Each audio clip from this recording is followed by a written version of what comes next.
Hey everyone, welcome to another episode of Choochagatari Unlimited Trainworks, Video Game Choo-Choo's anime podcast. I'm your host Rose, and with me as always is John. Hello, everybody. Are you ready to game? No. Okay. Yeah, I'm glad you agreed with me. Elvie's also here. I'm not Not ready, ready to game. No. Yeah, not ready to game. It's not right. It's the wrong podcast, but you know what? That's fine. This time it's the right podcast, actually. This time it is the right podcast because we watched High Score Girl, the 2018 anime. Started in which- 2018. Yeah. About video gaming in the 90s, if you can believe that. The 90s. Remember the 90s? Yeah. Street And Fighter the late 2. 80s. It's a little, Oh, yeah, it's a that's little true. of all of it, yeah. Did it? I thought it started in like 1990. I think they kind of touch on some of the 80s as well, but yeah, it's mostly the 90s. It is the fighting game craze of the 90s, you know, when there was a new fighting game coming out like every month, when there were 7 different versions of Street Fighter 2 and a yearly Ugh. King of Fighters and all that stuff. It was a time where there were a lot of good games, but there were probably too many of those games, and it flooded the market. There were so many. There were so many. Yeah, this is a romantic comedy. Yes. Okay. um, about being in those arcades. This crazy kid, and these two girls. There's a man. No, I shouldn't. There's a boy. Let's say Boy. named Haruho Yaguchi. And then there's 2 girls. Starts with 1 girl, but we get to 2 named Ono and Koharu. And it's all about their love triangle, I suppose. But mostly it's about just showing really true to life emulations of arcade games, I feel like. Yeah. And mentioning a lot of weirdly specific, inside baseball, as it were, about tactics for Street Fighter 2. I'm going to be selfish here and say, Elvie, I want to hear what you thought first, because I don't think I've heard you say anything about it at all. I could not finish this series. I'm going to say this up front. Damn. Wow. Okay. And I'm saying this as, like, it's not a bad series, though, but it was something I totally lost interest in. I was really trying my best. I was really that's trying okay. my best. I was like, I just could not force I just accepted I can't force myself to watch this any further. And again, there's nothing wrong with it. Again, it's a me thing. It's a me thing, I'm sure you. I'm sure you, like, as Wow. the user.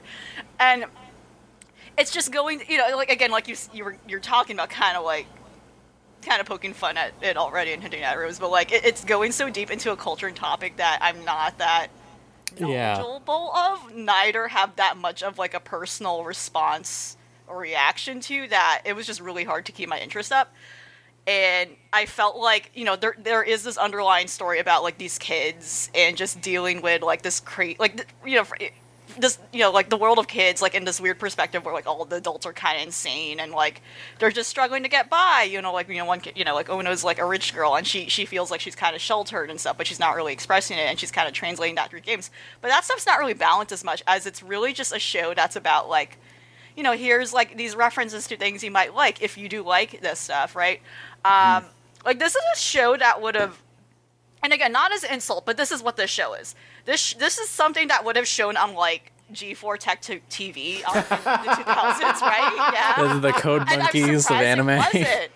But I'm surprised it wasn't. And like it kind of feel, not only is it a show set in the 90s, it kind of does feel like it's produced in a much older time than the 2010s. I don't know. It seems like that sort of show. And it might be a little newer than that. Like I don't know, it could be on something like Spike TV or whatever. Like one of those like weird niche entertainment men's channels where we're gonna have this one nerdy specific like animated thing going on here. Just and put it on like the late night block. It's just one of those things. It's very specific. Like and to kind of magnify it, it's very different from what I would say you know, like how gamer webcomics are. I'm sorry, we were talking about gaming, right? Yeah. But like, you know how they are. We all know how they are. But it's not at all comparable. But this is very much it's much different. It's way better than that. I assure you, it's way better than that. But it's trying to focus on the actual interpersonal issues. Again, like I said, that these characters are facing, but it's really not entire focus. In fact, it's like it manages to avoid being a gamer comic because it actually is talking about the games. It actually is talking about the games in like a very deep,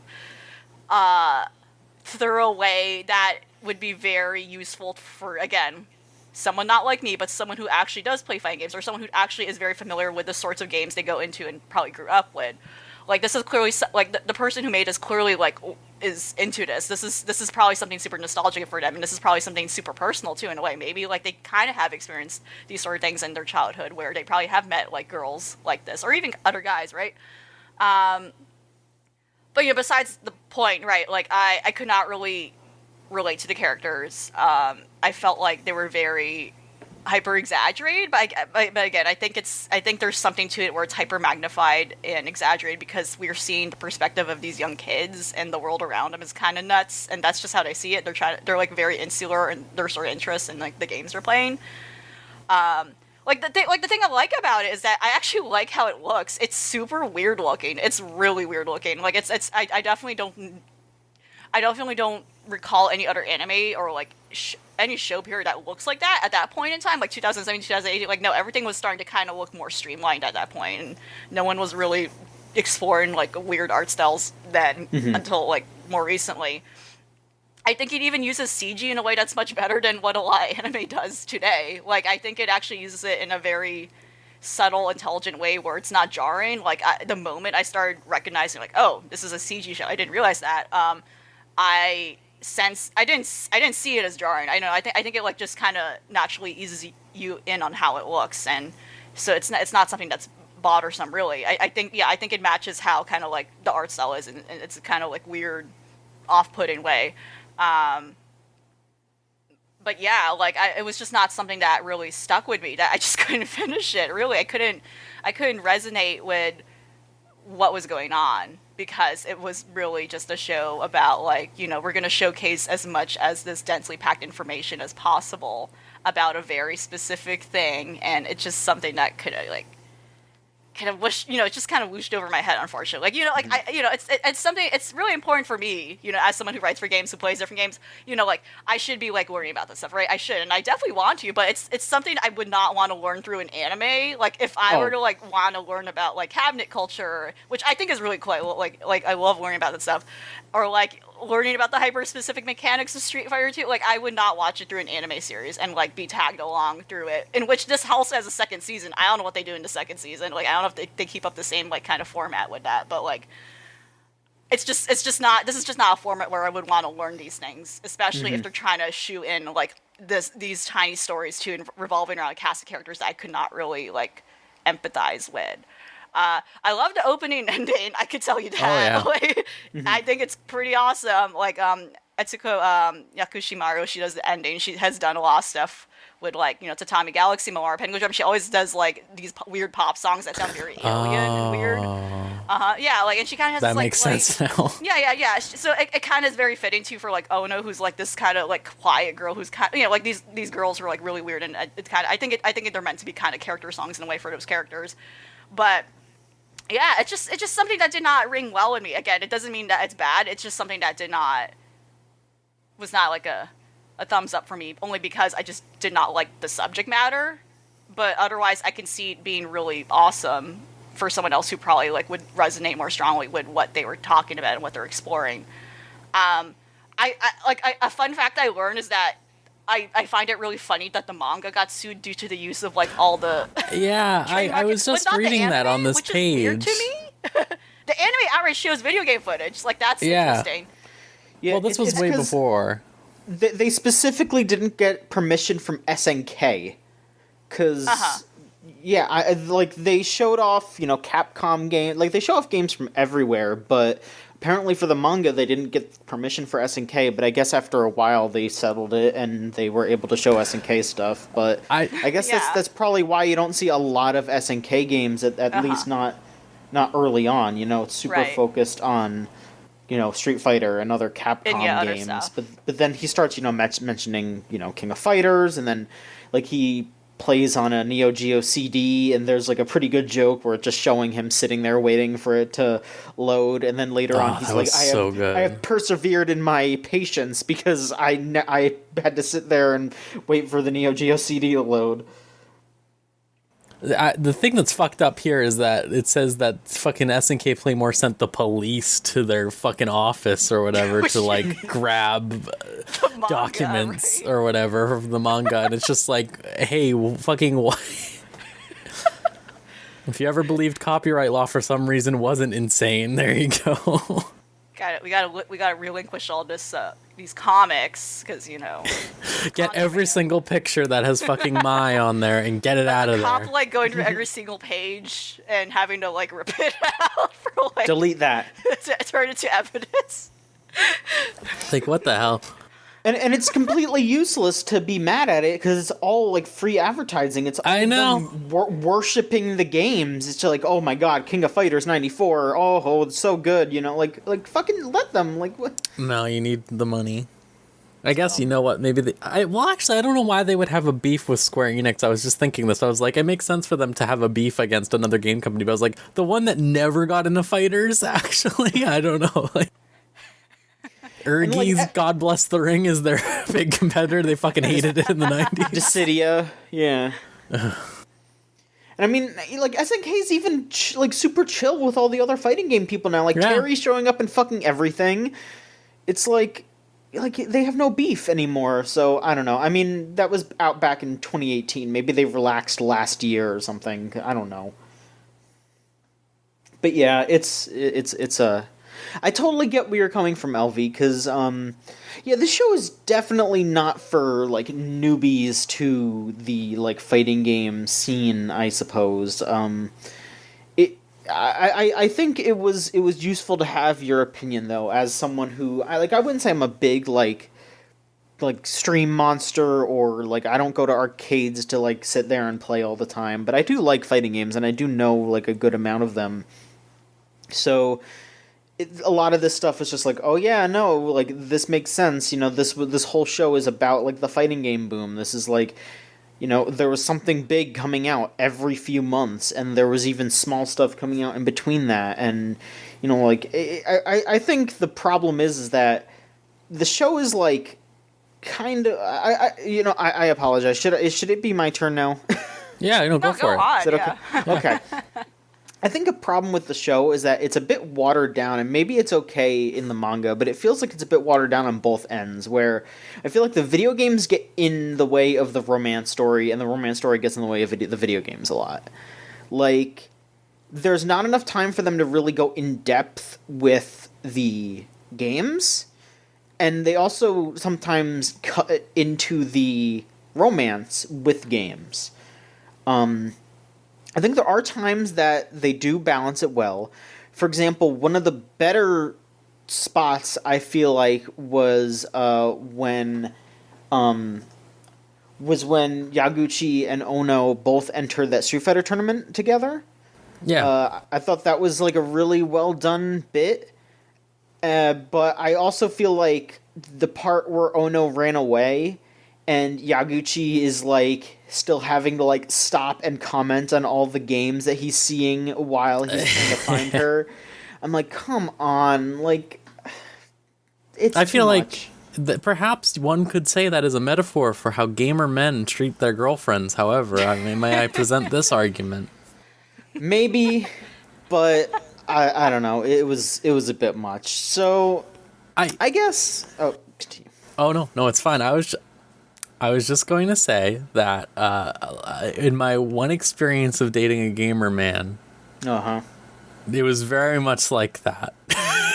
Where it's like you go out and then it's like, wow, where do we want to go? Whoa, check out that arcade machine. Whoa, and it's just like, oh yeah, okay.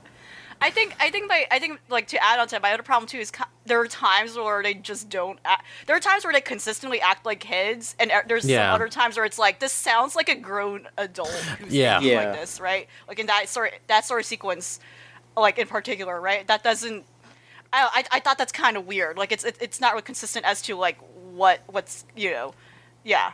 That's really what it is. And you're on the point about like, yeah, there's no balance between them wanting to focus on the story versus them wanting to make like a nice reference to something. They keep conflicting with each other, and they don't know quite how to find that equilibrium.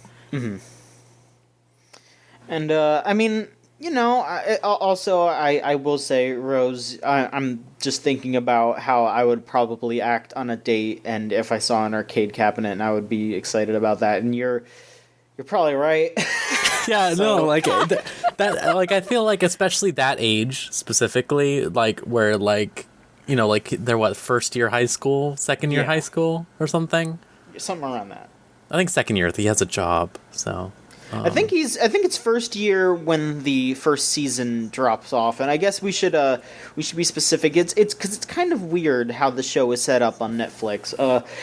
What I went by was the first 12 episodes were season 1, and then they consider the next 3 OVAs, but I guess they're kind of supposed to just be the rest of season 1. So I just watched up to episode 12 because that's what we told people to. That's what we told people to watch. So, whatever. If you continue to watch it, that's fine. I might actually finish watching it just because I do kind of want to see what happens. Might even watch season 2, but it's just like I felt like I really legitimately enjoyed Yaguchi and Ono. I seriously think if it was just a story about them, it would be far more interesting. I think that Hidaka throws a wrench into it that at times I think was like a fun, juicy, like, ooh, love triangle thing. But it ends up just making me, like, really dislike Yaguchi. Because his relationship with Ono and, like, their rivalry mixed with their, like, well, they won't they thing, and then they have a lot of, like, cute moments together. And, like, whenever he's with her, there's a lot of moments where they have this really cute romantic relationship. You're like, oh, that seems nice. That, like, he's like, he will mature.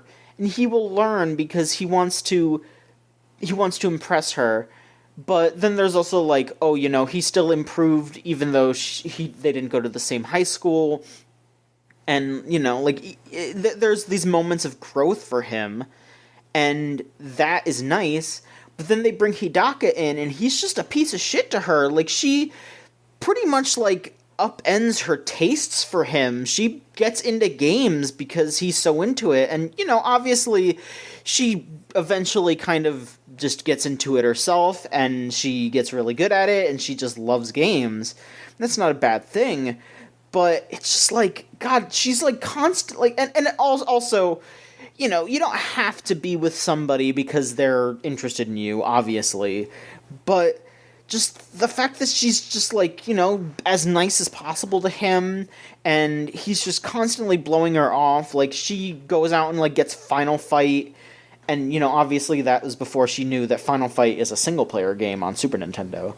But she invites him over, or she's like, hey, I got Final Fight, and he's like, okay, can I borrow it? Instead of being like, can I come over? Like, he's just a douche to her, and it's, like, it just throws off any kind of, like, excitement you had for him going with Ono. It's like, oh, he's just a dick unless it's a fighting game thing, like, it just makes me think, like, yeah, but what if something, like, bad happens to Ono and it doesn't involve fighting games, or, what if they have any kind of strife in their relationship, which, maybe that gets answered in a later season, but it's just like, it just makes me not want to root for him at all. It just makes him seem like really too single-minded and shitty. Yeah, no, I agree with you, but I think I'm coming at it from the other angle of, like, I feel like my favorite character in it was Koharu. I like her. I absolutely like her, and I just wish that it was. I just wish it was handled better, I guess, in a sense, because she is definitely, like, I think seeing someone get into games and learn is something, but then again, I would also have loved to see her progression with games more. I would have loved Instead to of just see- her getting dumped in as an expert after like a year skip or whatever that they did. Exactly. I would have loved to see her like learning games and seeing her get into the different characters. Like that's what I'm saying. I almost wish it was one or the other, because it's just like I just wish that I could see like there were little scenes here and there, like when Street Fighter Alpha came out and Yaguchi's like, well, I played as Guile in Street Fighter 2. Am I just going to play as Charlie? And, he decides against it because he's like, no, I want to play as Guy because he's got Guy in his name like Guile. And, like, bits like that. I want to see, like, why they're picking different characters. I want to see them play the different games more and see how their relationships build around that. But it feels like both parts of the story are window dressing to the other part, so neither part is actually as fully fleshed out as it should be. Yeah. No, totally. I feel like from my angle of how I felt about the show overall is that I think Ono gives me really bad impression when I started watching it, because it felt like, wow, so we're having the gamer man and his beautiful gamer wife who does not speak, which is the ideal situation for a gamer man, it feels like at times. Yeah. It was just like, yeah. And then like when they introduced Koharu, I felt more positive because she was like a person, I guess. She acts character. Yeah, she acts way too old at first, I think, first of all. Yeah. Like, she has way too many, like, processed thoughts for someone who's in their last year of middle school and first year of high school. But, like, I felt like she was, like, an actual character. She had her own motivations and stuff. And I felt like it was, like, interesting that they were at least showcasing, like, this can be what it's like for, like, someone who is, like, who likes a person, but they're, like, totally out of it. I thought that maybe it was like their intention to show that he was a shithead, but apparently I don't know if that was their intention, because they just sort of like seem to act like he's really cool all the time later. I did really not like you said, most of the scenes where like where she brings over her PlayStation for him and then he's just like, all right, bye, thanks. Yeah. Like it was like, oh, okay, cool. Which actually brings me, his mom and every adult on this show is fucking insane. I feel like most of the side characters, other than like Yaguchi's friends, are fucking insane. It's like the mom is like constantly she's twisted. She's perving on her son, like watching And then she from gets the shadows. upset when it seems like something might happen, but obviously it's not, and then she blames it on him. God. And then there's like all the different like teachers and shit, and The weird racist welcome man. Yes! Oh my Remember god. him? Who's wearing like a comically like ridiculous outfit. And which they're one? like, You mean the what's his name? like? The guy who pays him to get sodas, remember at one point? Oh yeah, so yes. But also, they specifically just drew him to look like one of the characters from Virtua Fighter. That's why he looks like that. He's Yes, a Virtua Fighter character. but And yeah. So bring it up with Sega. I will. But yeah, like all of, I feel like. At first, I thought when they were in middle school, I was thinking like, okay, so they're just trying to portray like, I could imagine being like a kid who loves video games or whatever in middle school, and every adult seems like a terrible monster, but it doesn't change like ever, like as they get older or anything. Like it's like ridiculous almost. Like yeah, there's full that like adult man who gets pissed every time he loses. Yeah. Like, full on wants to beat the shit out of him multiple times, and it's just like, all right. Like I've heard stories that arcades were nuts back then, but I kind of doubt that a grown man would not want to. Yeah, I don't think a grown man would want to beat up a middle school kid. Like I don't think that would happen. But hey, Daigo, if you're listening and you say otherwise, let me know, because I just, you know more than I do, man. So I obviously different culture, but I do have the arcade experience because there were a lot of arcades around me growing up, and we have the big arcade museum like right nearby where I was that you could go to and play like every arcade game that has ever existed or whatever. So I do have that experience of like a lot of the stuff they were talking about. And again, like I said, it's arguably different, but it was still like interesting for me because it was different to see like that cultural difference of what that was like Mortal Kombat and stuff like that. Like I totally understood like, yeah, Mortal Kombat, this is amazing because it's so fucked up, dude, look, or whatever. Like I thought that scene was pretty good. But they really don't leverage the arcades as a social scene, I feel like. Even when they're going there to socialize, like for me, when I think of like all the times I went out with friends and stuff, I think more about the things that I did with my friends there. Like I think about like, wow, like here's that time that we fought in this thing or whatever, or here's the thing. But like most of the time it just seems to be a vessel for them to be like, damn, a fucked up person's gonna punch Yaguchi at the arcade, or he's going to like say, look, here's how you unlock Akuma in Street Fighter 2 or something like that. And then like that's the limit of what happens. Like they don't integrate it at all. Like you said, they both serve as like window dressing. A very good way of putting it. Like there's no integration at all. It feels like most of the time. I did like the series more as it went on, I think. Absolutely. Me too. That's why I do kind of want to like keep watching it for a bit. At the very least, I want to finish the first season because I do think that as it goes, it builds more and it finds its footing. But that early going is definitely very rough. The entire first arc until Ono leaves is I was like, oh, this sucks. I don't know. Like that's how I felt. No, I agree. I absolutely agree. I think it's just really bland. Like it feels like a girl can play video games. Yeah, that's kind of just all it is. Yeah. Yeah, no, that's absolutely the thing I forgot. Like, it's just like those early goings with Ono where she doesn't speak and stuff like that. It really feels like, oh, be still my beating heart, like a gaming girl. Like, I was watching the first few episodes and like Walker was like adding me like basically like, oh no, it gets better kind of, because like the first few episodes I was like, yeah, no, this is just like the gamer boy's dream of getting a hot silent girl to play games with him, you know, and it's just like you know, it's not the absolute quote unquote gamer's dream because he's still not winning all the time, but yeah, he has to lose to his gamer wife. How horrible.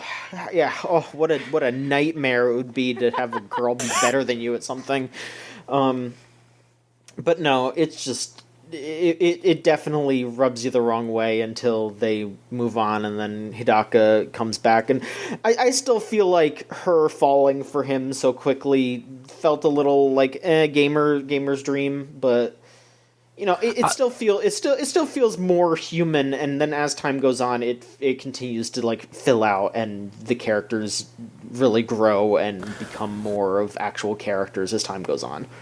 I felt the opposite about how with like Koharu, because I totally believed that she would fall for him immediately, because like she like I think that the way that they wrote her being like, I don't have anything to be passionate about in my life right now, like I just go home, I like do my homework and then go to sleep, and then here's this dumbass kid who's like ignoring his homework and just playing games and being like super stoked about it and like rattling off all this stuff, and she's like yeah, like it makes sense that she would like that. Yeah. The problem is, why would she continue to like him over time? Because he's just an asshole. Like that's the part where it's just like, ugh. Yeah, I feel like after a little, I feel like after a little bit, she should have just been like, yeah, I'm into games, but I'm not into you anymore. Yeah. See, the real good show is it's High Score Girls, and their date both of them instead, and they abandon him. Yeah. Because they're both pro gamer. Well, they're way better gaming than him, and way normal. No, I don't know. I think it's really weird that when Ono comes back, they barely do anything to flesh her out. It's like they did with Koharu. Like, she continues to be a no-speaking, like, I don't know. It was weird. I think they try to with like them being like, oh, but she doesn't have any time to herself when she's at home, but because she doesn't speak and because they don't really let her like really show off her character, it doesn't really hit. Because she's just, you know, looking a little sad when she's doing her piano recital or whatever, instead of, you know, actually like having her express her emotions or, talk to another character. It's just everyone kind of projecting on, like, not really projecting, but just like assuming how she feels in a way. And they're right because they have to be because she doesn't talk. But yeah, it's definitely not as good as it could be. The only other thing that I can think of to mention is that you revealed to me that Yoko Shimomura did the soundtrack. Yeah, she did.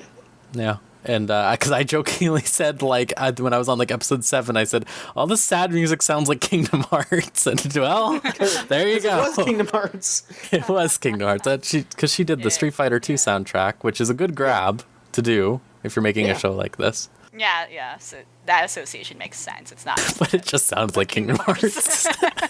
Yeah, she definitely, like, worked in some, like, leitmotifs from a lot of her music. Like, there's music that plays, like, when Yaguchi is doing something quote-unquote cool, and it kind of sounds like Guile's theme, and it's, because he mains Guile, so, he would have a song that sounds like Guile's theme, which I think is really cool that they're, like, incorporating his mains music into, like, his theme. I don't know, maybe I should pay attention to, like, Ono's theme. Maybe Ono's theme sounds like Zangief's theme or something like that. I don't know. I probably just don't notice immediately because, like, Guile's theme is, like, a meme and, one of the, like, standouts on the Street Fighter soundtrack, but, I don't remember Zangief's theme off the top of my head. That actually reminds me, another part that did at least get laughs out of me every time is when the video game character talks to him. I just thought that was funny. I don't know. Guile just being... Guile just being like, Haro, no! Ah! So like, okay. You'll never be a family man like this. Like, Guile, like, punches him, like, 8 times towards the end of the series. Like, you're a dumbass. What's wrong with you? Ah! And I was just like... Why is it happening? And like people are commenting that he's like been knocked over, and I'm like, fuck, this world is fucked. I don't know. It's a fucked up world. It's a fucked up individual. So yeah, I guess I was probably the most positive on it. I don't know. I liked it too. I think we're kind of on the same footing. I would say. It was all right. I didn't hate it. I didn't love it, but yeah, I didn't love it either. And I totally get LV. You were bold to not have even, like I really pushed through, and it was fine, but I have to respect you genuinely for just being like, fuck it, no. Like, no, yeah. Honestly, I was just, oh god. I feel it. Yeah, if you don't know what these motherfuckers are talking about, it would be really rough to watch. I feel like, so I do kind of apologize for subjecting you to that in a sense, but Because that, again, like I've explained, it's not that just being an issue. I think you put it well where, there's no synthesis of all the different things going on here where I couldn't even, sit down and take it in, even for the characters. I couldn't really care about what's happening to them. That's the problem. A good 70% of what these characters are talking about is just, like, gibberish to you, basically. Yeah. Look, it was really important when Darkstalkers came out, because that was when Capcom upgraded their graphics capabilities, and then they've translated that to Street Fighter Alpha, because they finally moved on from Street Fighter 2, and everyone was wondering when Street Fighter 3 would come out, and everyone thought that Street Fighter Alpha was Street Fighter 3, but it wasn't, because Street Fighter 3 came out later. The new challengers, they had a whole new roster. Ryu was the only one originally in there, but by the time Street Fighter 3 Third Strike came out, they also had Ken and Chun-Li. See, it made me realize I fucking hate Street Fighter and also all fighting games. They got away with so much shit. Capcom killed the industry. That is what they did. They absolutely did. Yeah, no, you're 100% right. Fighting games were birthed from Capcom, and they also were killed by Capcom. They overdid it. Why were they like, oh yeah, let's make 8 at a time? Fuck it, yeah, that sounds a great idea. Let's make Rumble Schools. Of the same game. Rumble Schools, sorry, Rival Schools. Listen, they aren't the same game. You're right, but also... Did they have to make all of them? They didn't have to do that, no. Maybe someone else could have made those games, and not them. I mean, they were, and that was also part of the problem, because SNK were also putting out a King of Fighters Both of these motherfuckers out here. And there were also games that were just rip-offs of Street Fighter, like, you know, Haruho had that whole section where he was like, oh my god, be still my beating heart, they're putting out fucking the Karnov's Revenge or whatever the fuck. Like, Right. that game was, Capcom sued them because it was so similar to Street Fighter 2. So, Well, yeah. fuck the fighting game boom. Okay, actually, the funniest line in the entire series is when he's like confessing his love to her or whatever when they're in middle school, I think. Maybe. Yeah. No, it was when she came back or whatever and they're walking home and he goes, I didn't think the fighting boom would go this far or something like that. I was just like, fucking... Because he was worried that he would miss, like, having a fighting game time with her, like, oh, I want you to be here for the fighting games, and, you know, like, it lasted long enough for her to come back. That was, like, the funniest shit. They were still putting out versions of Street Fighter 2. You know what the real fucked up thing is? They put out a new version of Street Fighter 2 like a year and a half ago, so, hey. They did, that's true. Yeah. That Switch version where they just added like Evil Ryu and Violent Ken and that's it. Oh, I forgot about Evil Ryu. Yeah, Evil Ryu. And Violent Ken. I thought that they referenced the fact that people were playing Akuma and it was fucked up or whatever too many times without actually showing people be Akuma and be good at him. That is like, true. They kept saying, like, oh, he fucked up the Akuma pick or whatever, or, oh, she can pick Akuma flawlessly, which, yes, that was a very important thing to do in Street Fighter 2. However, show me them doing it. Show me them doing it. That was something, actually, in the first episodes, like, they were showing, like when they're talking about Guile turtling and stuff like that, they just, like, move away from that so quickly. They really do. Yeah. So yeah, I think you nailed it, John. It's this lacking like a complete picture. It's just two separate pictures looking at each other, two worlds that will never meet. Much like a gamer girl, it's impossible. I know the creator. I think he recently did work, or I don't know if he's only done the art, or if he's done some stuff for like. One of the jillion recent yokai anime that has come out. One of them, I feel. One of those, yeah. Yeah, there's a lot of. There's like 30. There's a lot of them recently for some reason. Oh, I see. It's one of the. Okay, it's one of the kids ones. Okay, but yeah, that's just. I was just checking like some recent stuff he did, but yeah. I could tell you why there are so many. Oh, okay. It's because Yokai Watch was a very big deal. And that was like years and years ago at this point, like 2014, so we're just in the fallout. A fallout that has been lasting for years. Wow. I mean, yeah, Yokai Watch killed themselves, so someone had to do something. So you're right.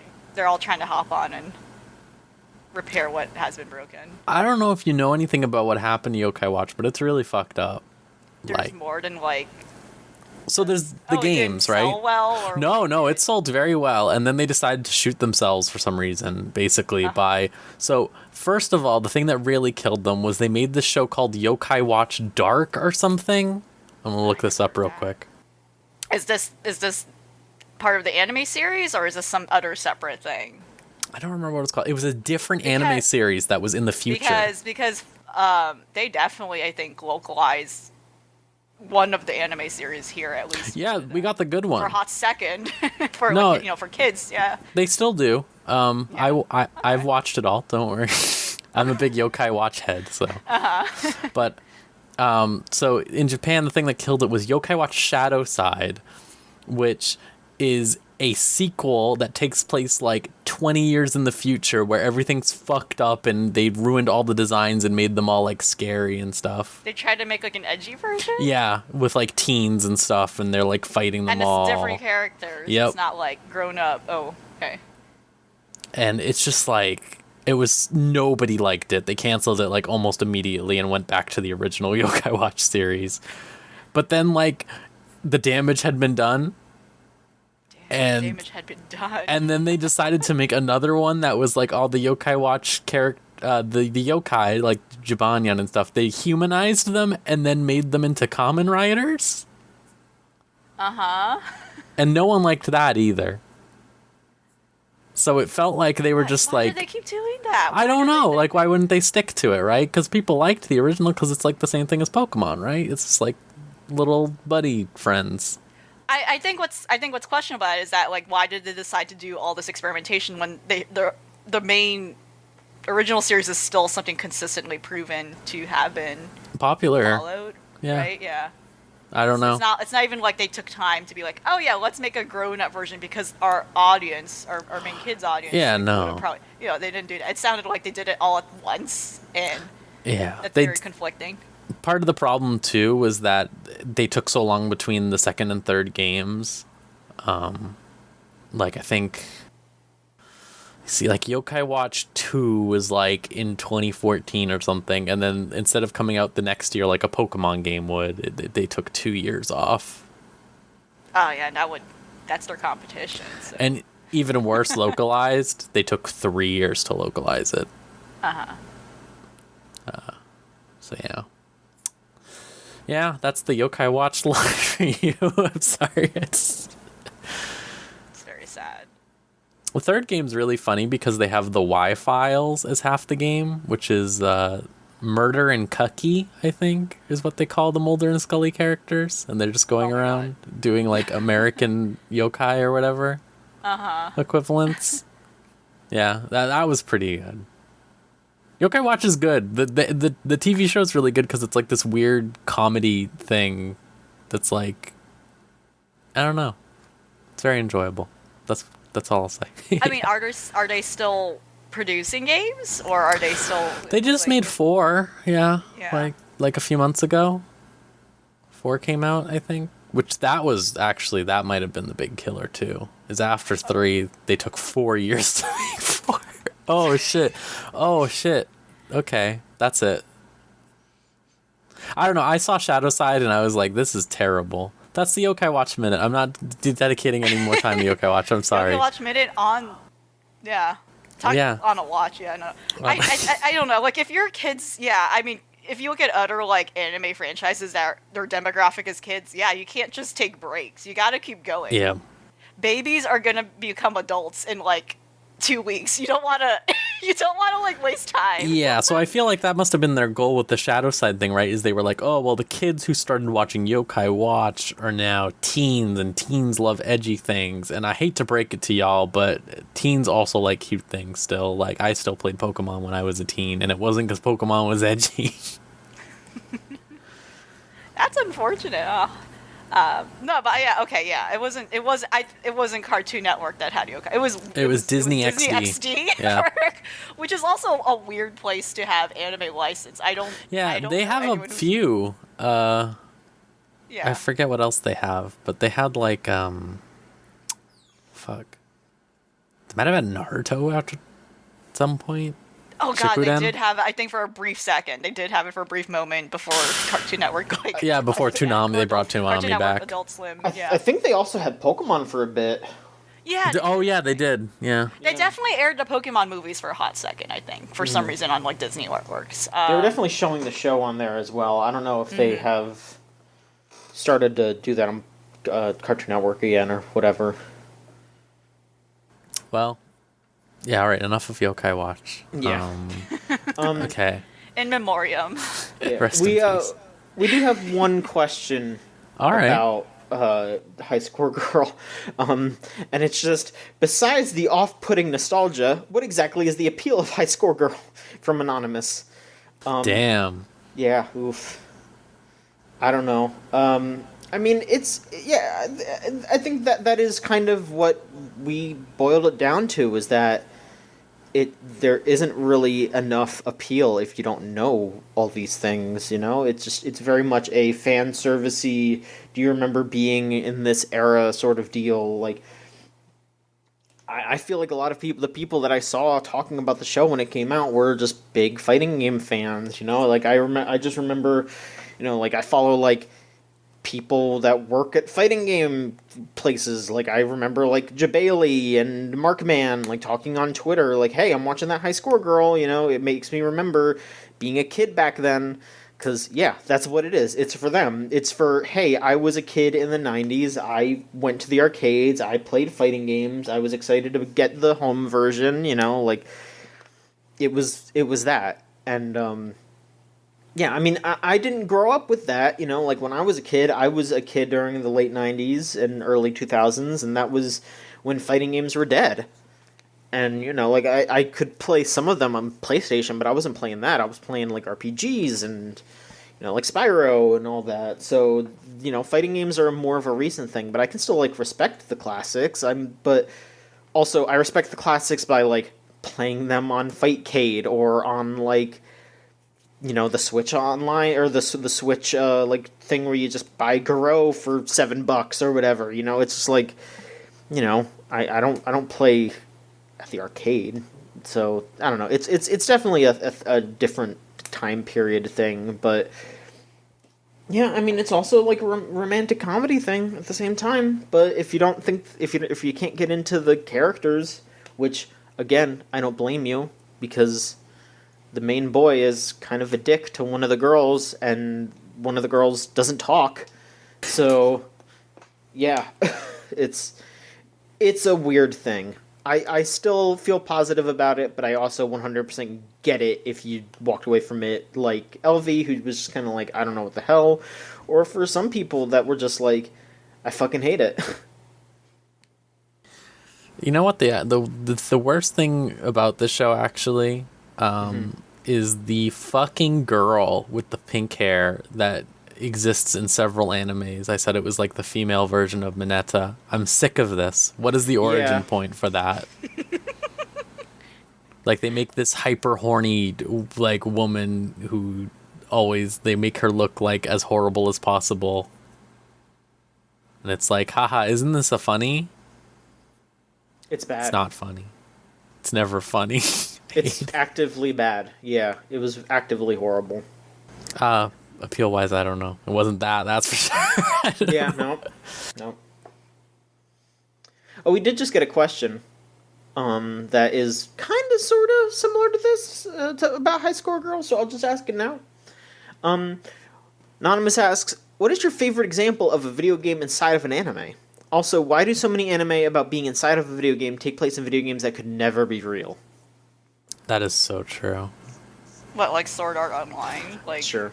Yeah, like I like those astronomical, like, ridiculous, like, VR game where I'm pretty sure if something like that existed, it would be illegal and shut down as soon as possible. Oh, like the Dot Hack, if we want to go further, like, it's the original genre of that. All the MMO isekai that I've ever watched, those MMOs are not MMOs. Like, you people don't know shit. Like, I don't.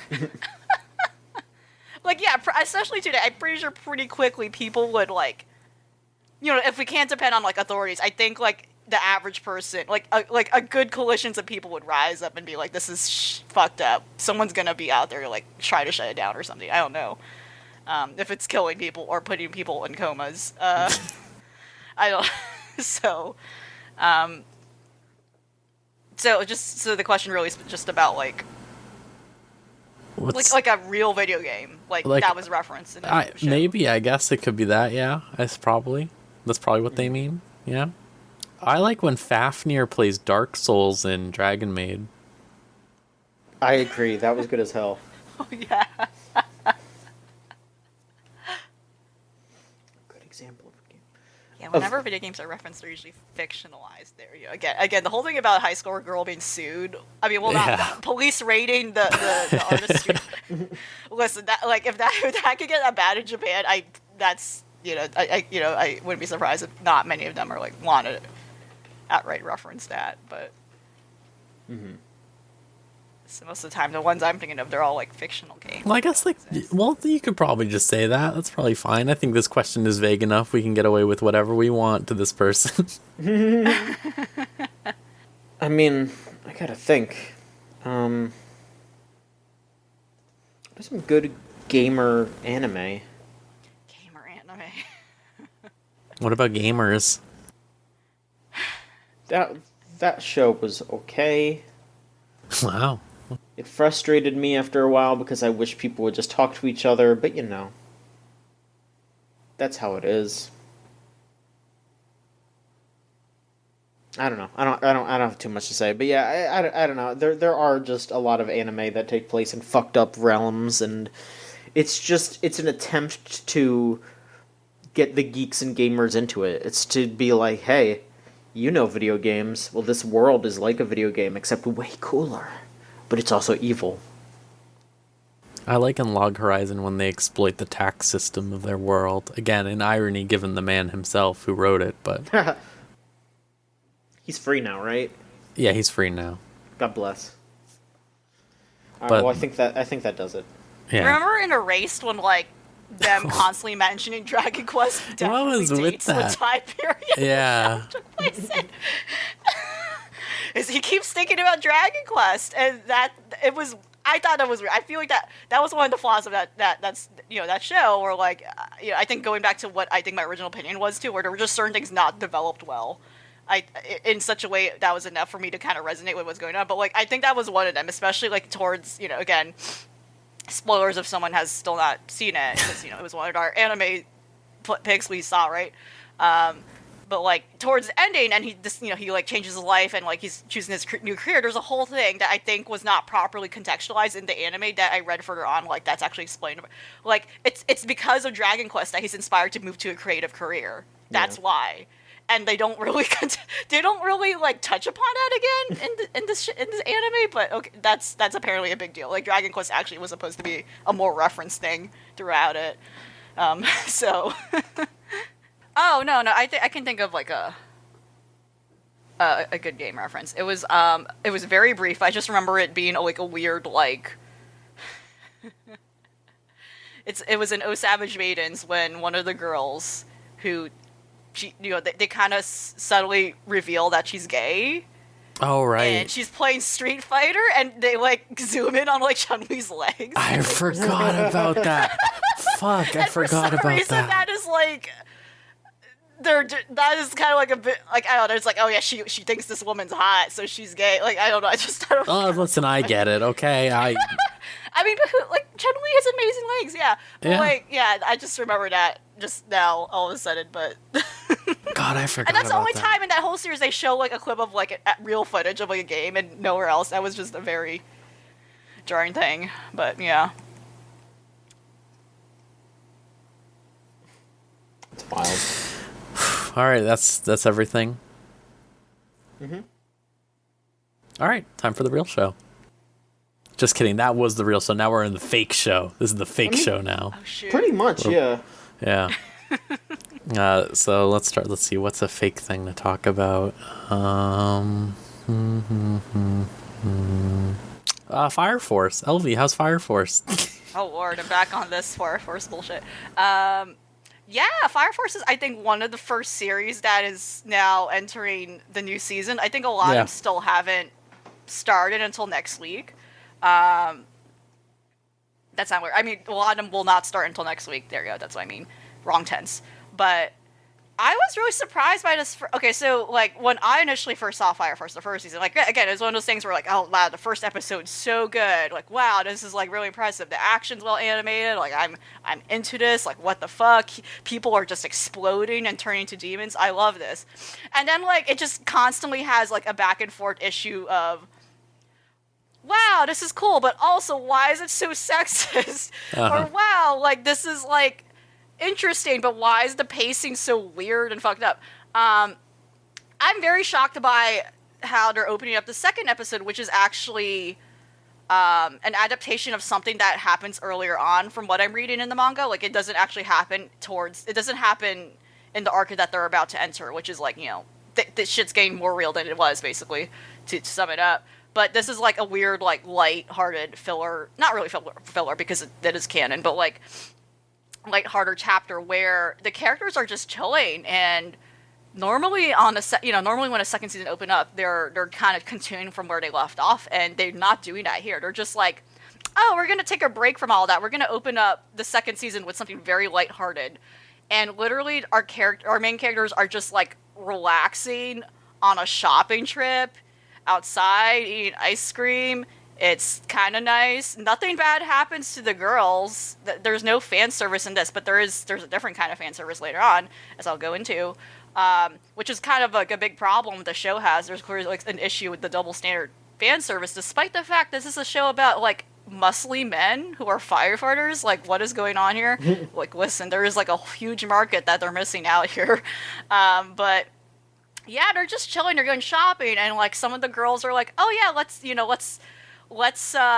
It's basically there's a whole sequence where they're dunking on one of their superiors for being like a dad, like he dresses poorly, like they're dunking on him for having really bad fashion sense, and they just decide to like, oh yeah, let's just buy some clothes for him and stuff, and it's just the girls chilling, and our main character, he's also like not doing anything bad. It's just really shocking how like, oh, I wish like the tone of the series was just this consistently where everyone's fine and nothing bad's happening. But ultimately, like, their trip is again disruptive, where they kind of have to fight off one of the God, I already forgot their name. Infernals. They have to fight off like again one of the beasts, someone who again combusted, and like they have to do all that thing, and like again like it's still consistently well animated when it broke into that. But yeah, like nothing really eventful happens in the first half of the episode. Again, like it's just a very lighthearted thing where we're seeing our characters relax for once, which is nice. And then it kind of like shows them going back to the fire station and all that, returning from their day.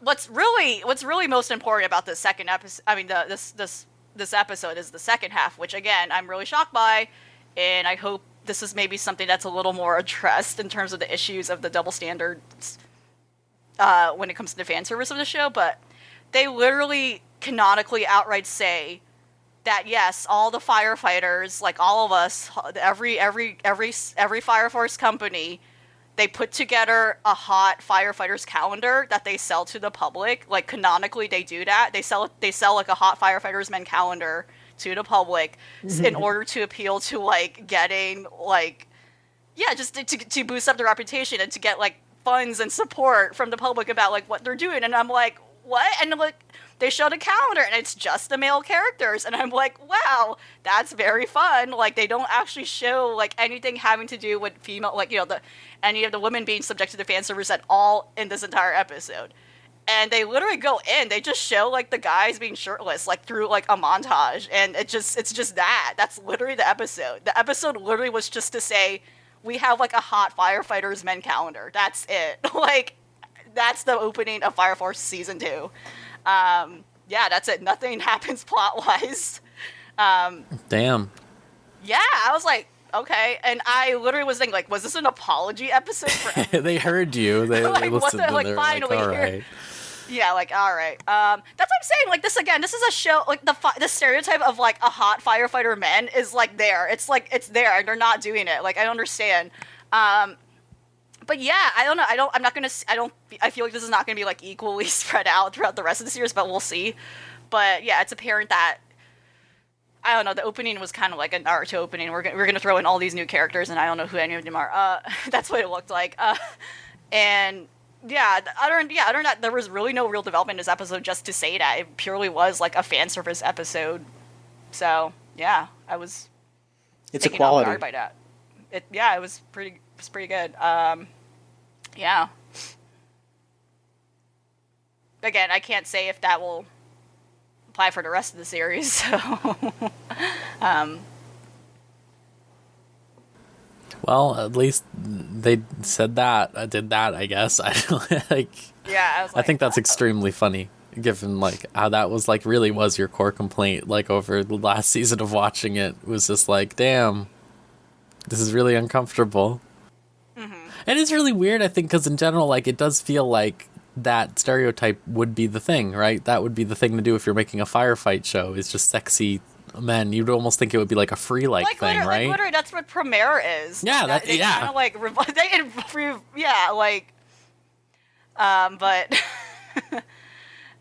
but again, this is like the person who made Soul Eater, so then it's like, we're not gonna, I don't know. I don't know if we're gonna have this consistent thing about like acknowledging, hey. Next episode, right back to it. Ass shot right up Yeah, from we're the gonna. opening. Yeah, we're gonna right back to it. Yeah. Well, speaking of ass shots, I watched all of Gleipnir.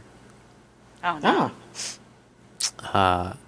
They kind of stopped doing ass shots towards the end, but I will say that there was a lot of times They in did that it show towards the beginning. and the middle Uh-huh. and the middle end, but not the end. I don't know what the fuck happened in the ending. They just sort of went off on one. I don't really know, but I will say that I think it's very funny that there's a character in that show just named Alien, who is an alien. Okay. He just hangs out by this sure. vending machine, and he makes everyone go collect coins for him. But he's just called Alien because apparently, so this is the whole plot of the show. Actually, I forgot to mention this last times when I was talking about it, is that this alien motherfucker, like, their ship blew up and all of his alien friends got turned into coins. So he's making everyone go out there and collect all the coins, which are the aliens, so that he can make the spaceship again and go home. Mm-hmm. But, like, the last 2 episodes were, like, a flashback, where, like, the alien was in love with this woman, but then he turned the woman into another woman because she didn't want to be this woman. She wanted to be another woman. What? It was really confusing. It was really, really confusing. And then there was this man who said he was the hero of the story, and he had, like, a dead woman floating above him, like a ghost, with swords. And I was like, that's kind of cool. I don't know. So what does that have to do with the main premise where this guy turns into like a furry suit and That's then a this girl has to great go in question. him? So they started going on this subplot about the girl's sister, who apparently originally had a crush on him or something, and she removed all his memories where she turned him into the thing. The alien turned him into the thing, but the alien turned everyone into a bunch of things, except I want to say, like, every time there's a girl, they don't turn the girl into a fucked up thing. Shocker, I know. They don't turn the girl into a fucked up monster or something like that. They do all the guys. All of the girls turn into, like, one of them is just puts on a Jason mask and, like, has, like, her titties out or whatever, and is, like, rail thin, and it's like, yep. Also, she's a lesbian in the show. And they're very weird about it, and I don't know what's up with that. But then the other one is just this girl who has cat ears, and that's her transformation, is that she gets cat ears. And I was like, really? Fucking cowards. Fucking, like, even when the main antagonist girl, who is the sister or whatever, is, like, turning into her fucked up monster form, it looks normal. She's just surrounded by, like, dark energy or whatever. It's like, fuck off.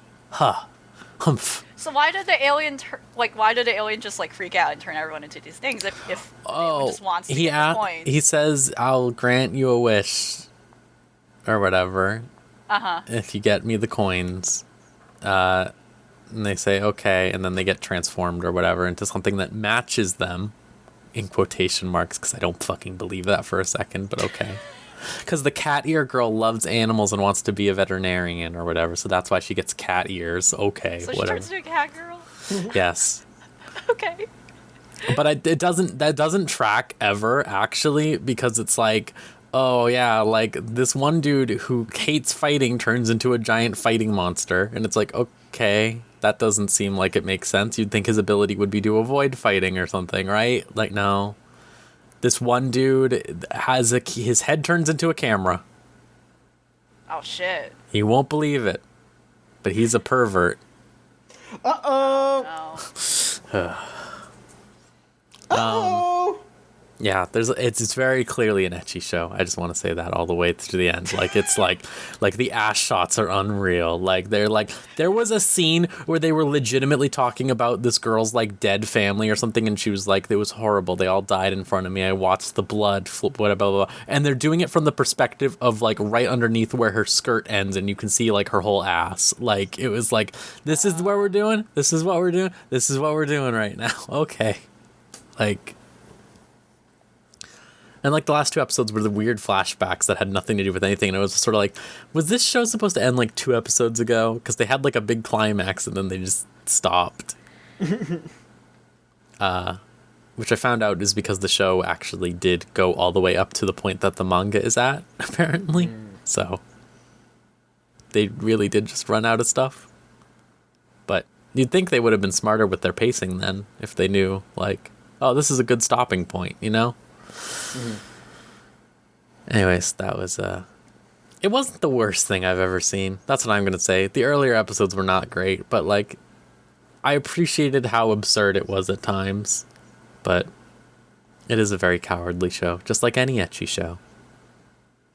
Perverts are cowards. That's what we need to learn. Horniness just emboldens them to be more cowardly. And we need to put a stop to it. Thank you. Yeah, you're welcome.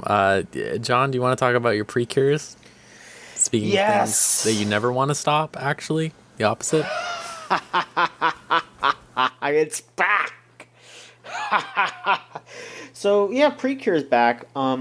It's the same shit. I don't know. It's the same shit. You feel like you were going like crazy. Like, yeah, woohoo, yeah, whatever. Fuck it. I don't know. Because that's kind of how I feel about it. It's just, it's going right back to it. You know, the girls are there. For a hot second, the yellow one, I don't see, it's been so long, I don't even remember their fucking names. Hang on, don't worry. I wrote some notes, but then I also have old notes. So hang on. What is the yellow one's name? Oh my god, I gotta actually like figure out what the fuck I'm doing with my notes. Oh my god. Okay. Hinata. Yeah, there's like an episode where she's like, I think I might quit Precure, and then they just drop it. So, whatever. The rat that showed up, again, I have to see if I wrote that down, because there was a rat that appears, and he's like on their fucking, he's the villain, he's the new villain. Yeah, he's just a man. Okay, I did not write down name of... He's a rat man? Yeah, well, okay, it was God. Yeah, so before the break, it was a couple of episodes before the break. It was the episodes where they fought like 3 pathogerms at once. One of the pathogerms like unleashed a spore, and the spore infected like a capybara, and so then the rat man appeared. The capybara turned into a rat man and then joined the villains. But he's like even more evil than the rest of them, because the himbo buff villain demon man, he's just like, oh, you'll be my henchman, ha ha ha ha, and then the rat is just like, oh yeah, no, you'll be my henchman. I'll pretend to be on your side, but then I'll beat you, and you'll be my henchman.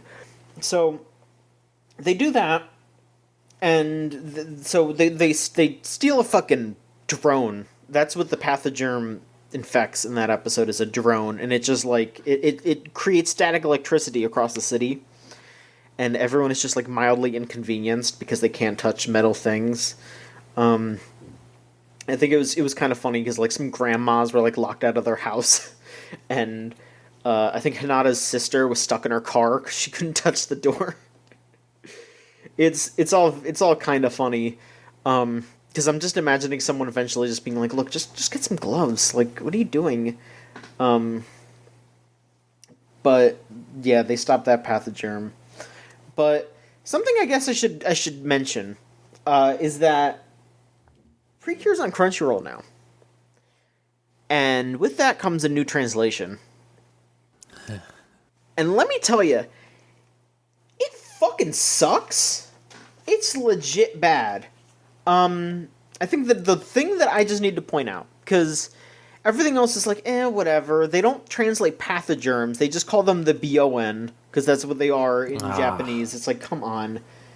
But the worst possible thing is they call Princess Latte, which, you know, they pretty much call her Princess Latte, but they call her Rate. Like, but they spell it like rate, right? Yeah, in the subtitles, it's RATE.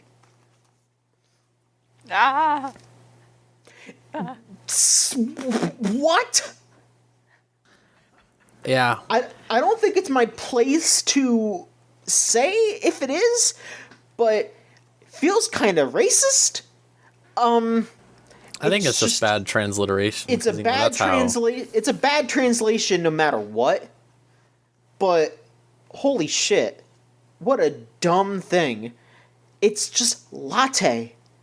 It's latte. What's your problem?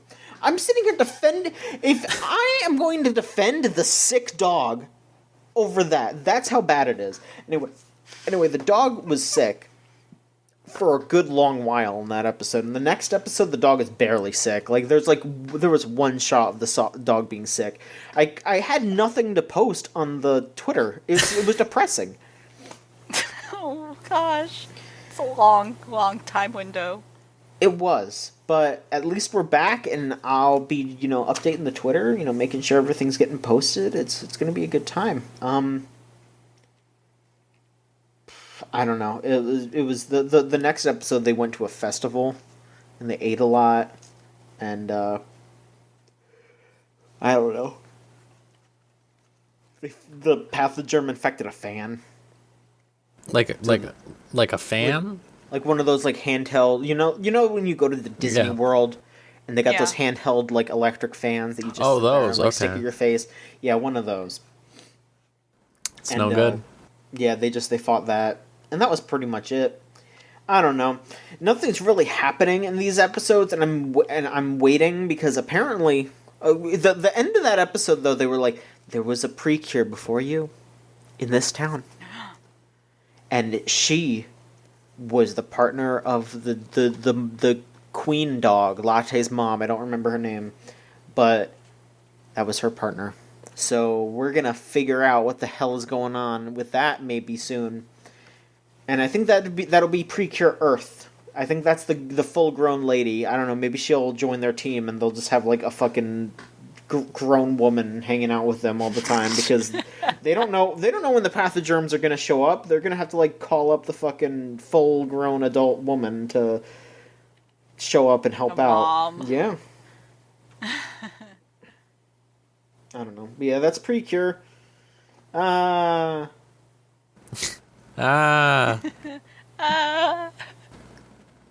shocked that they're still going, to be honest. I thought of all the shows that they would become scared of putting out there right now, it would be that one, but maybe they're certainly braver than most anime producers. Absolutely. They're braver than ecchi. Low bar. Yeah.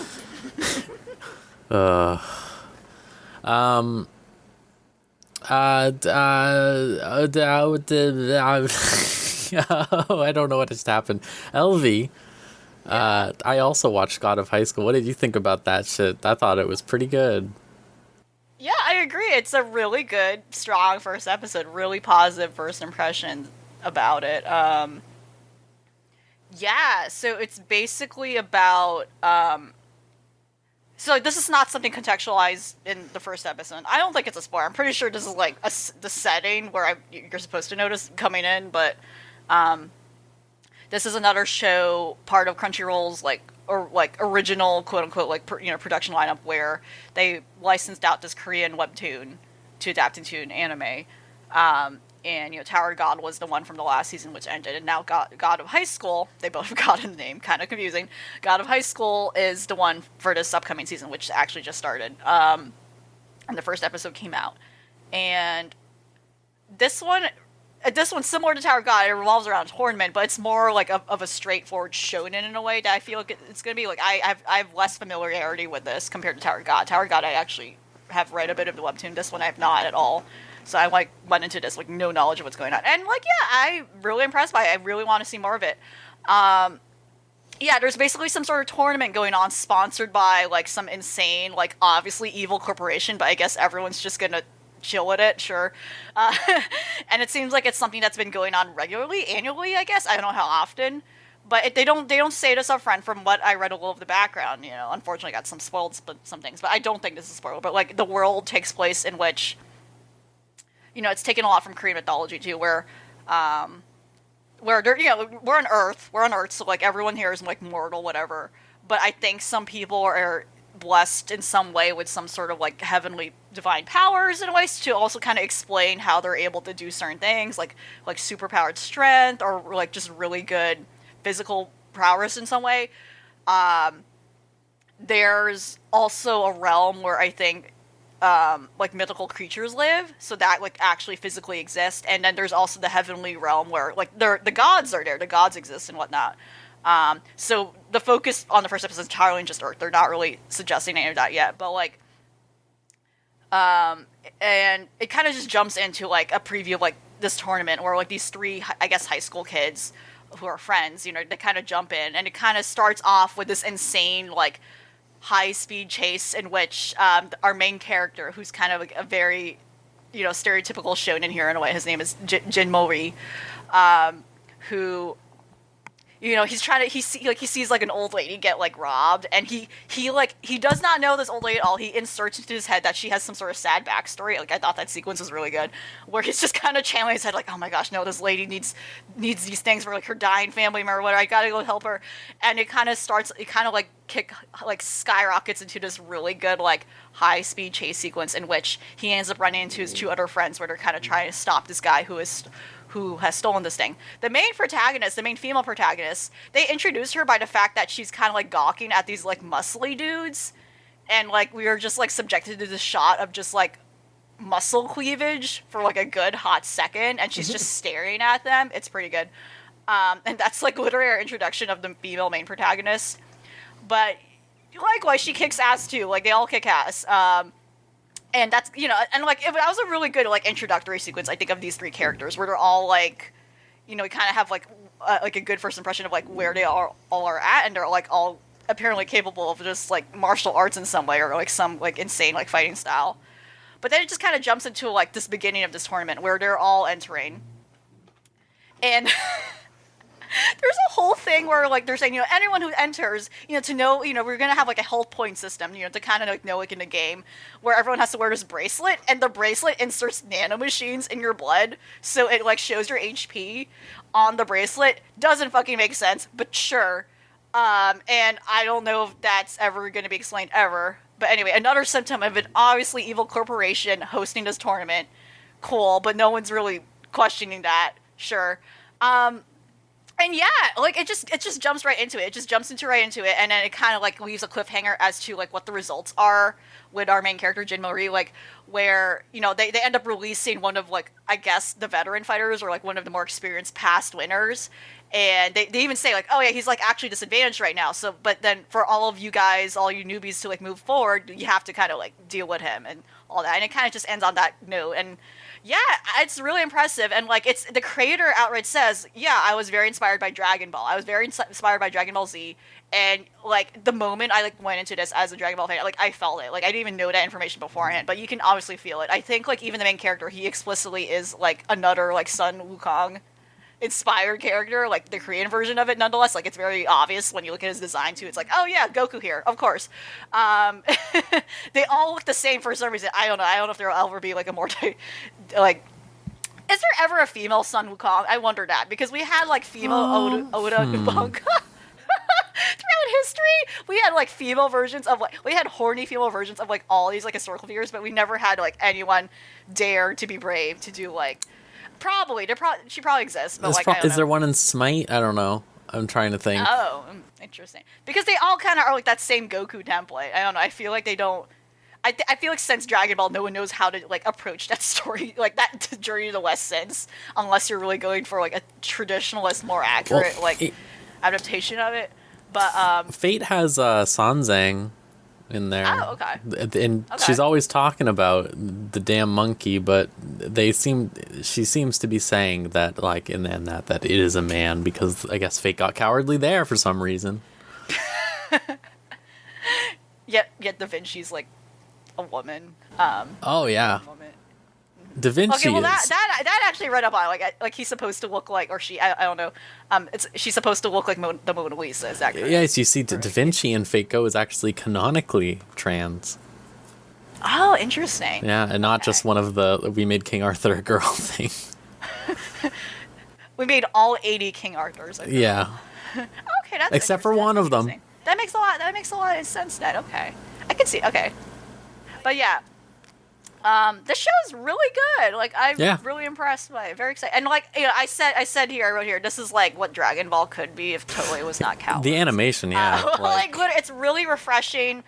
Like, when, like, I kind of like am reminded of like the Orange Star High School arc, where like, yeah, if it would be kind of cool if we actually see like these non-godlike characters just fooling around and doing fighting stuff. It'd be refreshing to kind of see like, oh yeah, here's just a group of teenagers doing shit. And like, again, I don't know what the structure of the series is. It seems like it might be like entirely like a tournament structured series. I don't know if there's gonna be like other stuff in between, but like, yeah, it's just really refreshing. And I just have a good impression of all the characters so far and the world.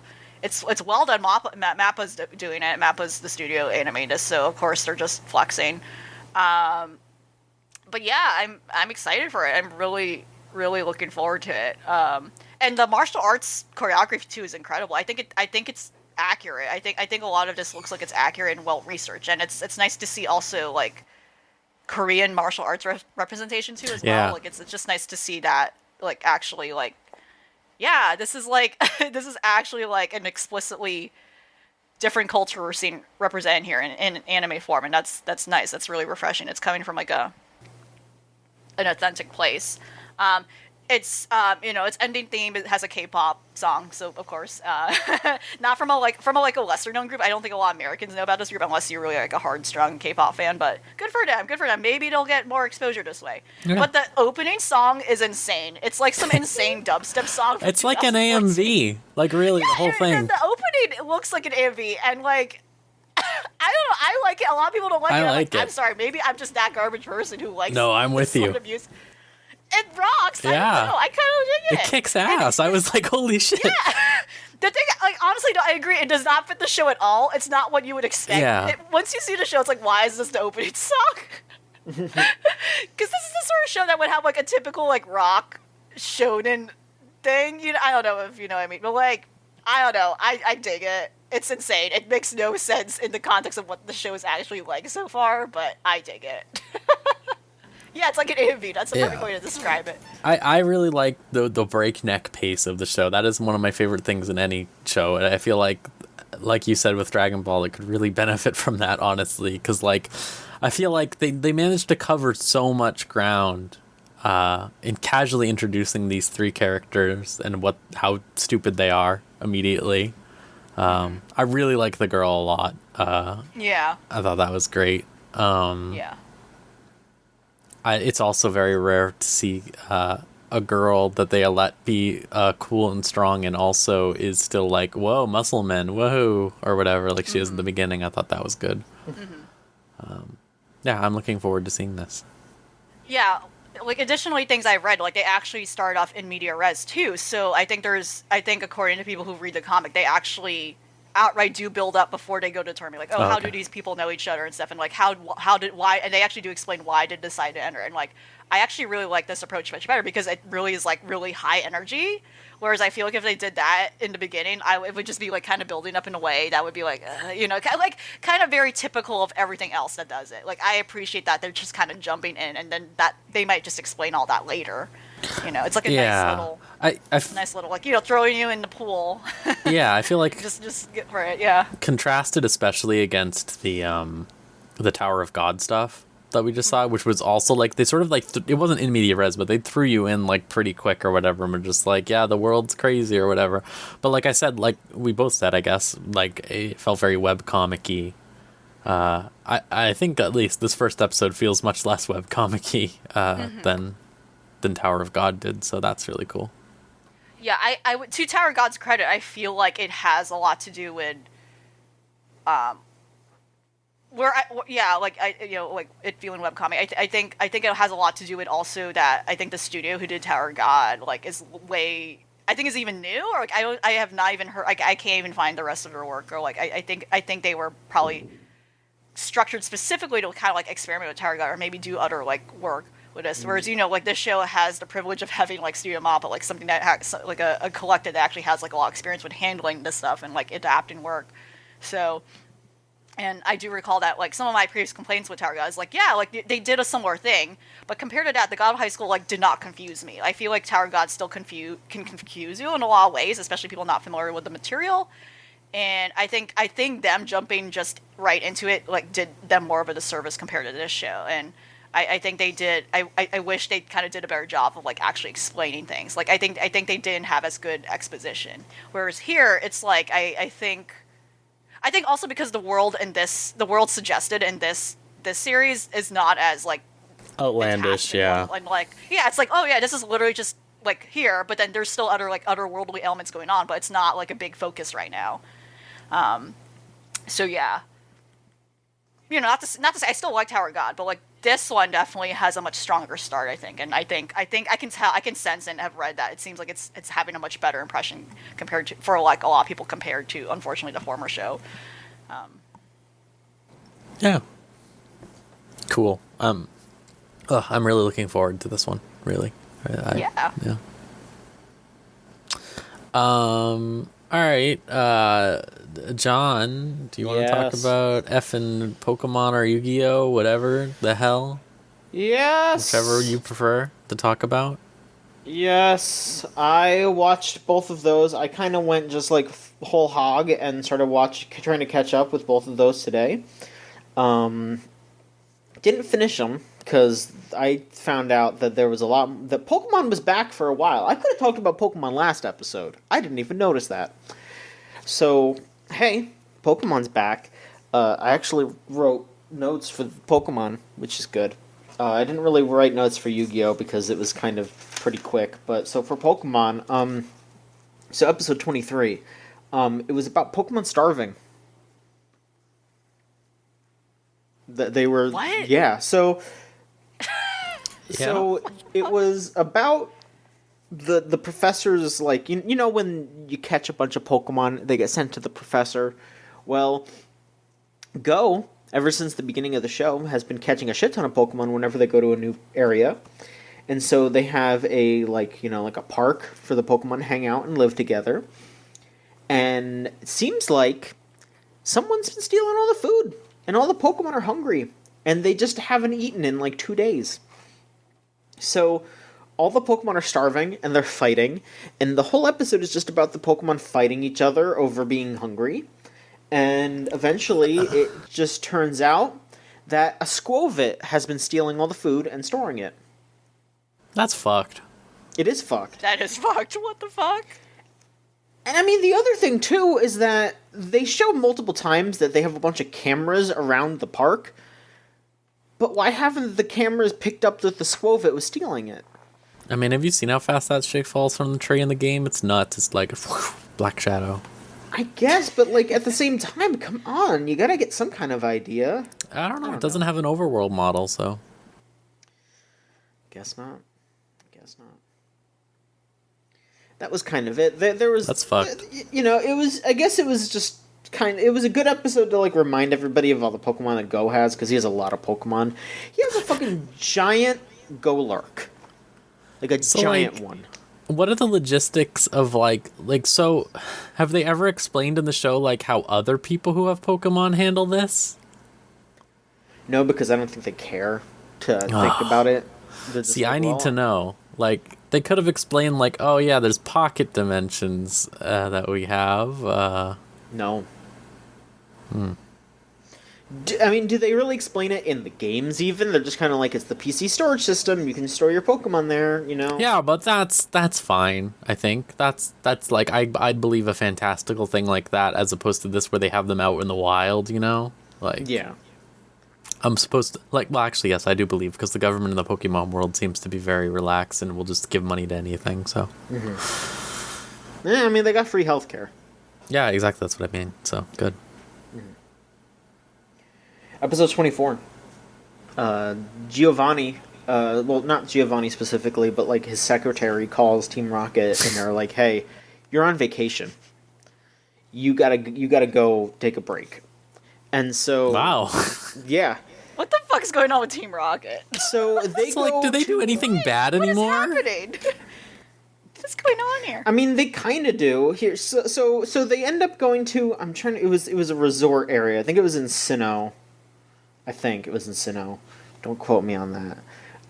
So they go to a resort, but it turns out it's the same resort that Ash and Go are going to because they heard about a lake lord or something like that. I think that's what it's called. And so they're like, okay, we got to go catch the lake lord. And Team Rocket are like, oh, come on, they're here too. What are we supposed to do? And they keep running into them just by happenstance. And so Jesse and James are like, look, the boss told us we're not allowed to catch Pikachu. We have to just leave them alone. And so Jesse and James just help Ash out. They like give them directions and, help them pick out a fishing pole. And, it's kind of cute just seeing them be normal people. But then it turns out the reason why Jesse and James went on vacation is because the rest of Team Rocket are also going to this resort to steal everyone's Pokemon, and they wanted Jesse and James to be busy so they wouldn't get in the way, which, why would you send them to the same resort? That is fucked. So then Jesse and James get pissed because they're like, well, why wouldn't, yeah, they just told us to go away because we didn't want to be in the way. And, so the Team Rocket plan actually goes off really well because they're like an elite squad, and they actually beat Ash and steal his Pikachu and poison They really it. need an elite squad for that. I mean, I guess feel like so. the man loses the Elite Four every other time. I mean, except for one. Yeah, now we lost to Team fucking Rocket, so what could that do? But they also actually do catch the Lake Lord. I forgot to mention, it is just a giant Magikarp, which, again, it's just like, they keep having Go catch these giant Pokemon, and I feel like if they... Look, you know what? I was about to say, if they want to, like, just have Pokemon be weird and, have him catch weird Pokemon, they should be giving him shinies. But then I thought about it, and I remembered that Pokemon Go has the, like, giant Pokemon thing, where it's like, this one's bigger than normal. Yeah. So that's probably what they're doing, now that I think about it. Because, yeah, he has the giant Golurk, and now he has a giant Magikarp. And, so then Team Rocket, Jesse and James are pissed about all this, and so they actually help Ash and Go get Pikachu back and release all the Pokemon. And the Elite Squad gets away, but they failed their mission. And Jesse and James are like, oh, we'll just swoop in and steal the Pokemon for ourselves, and then Giovanni will praise us.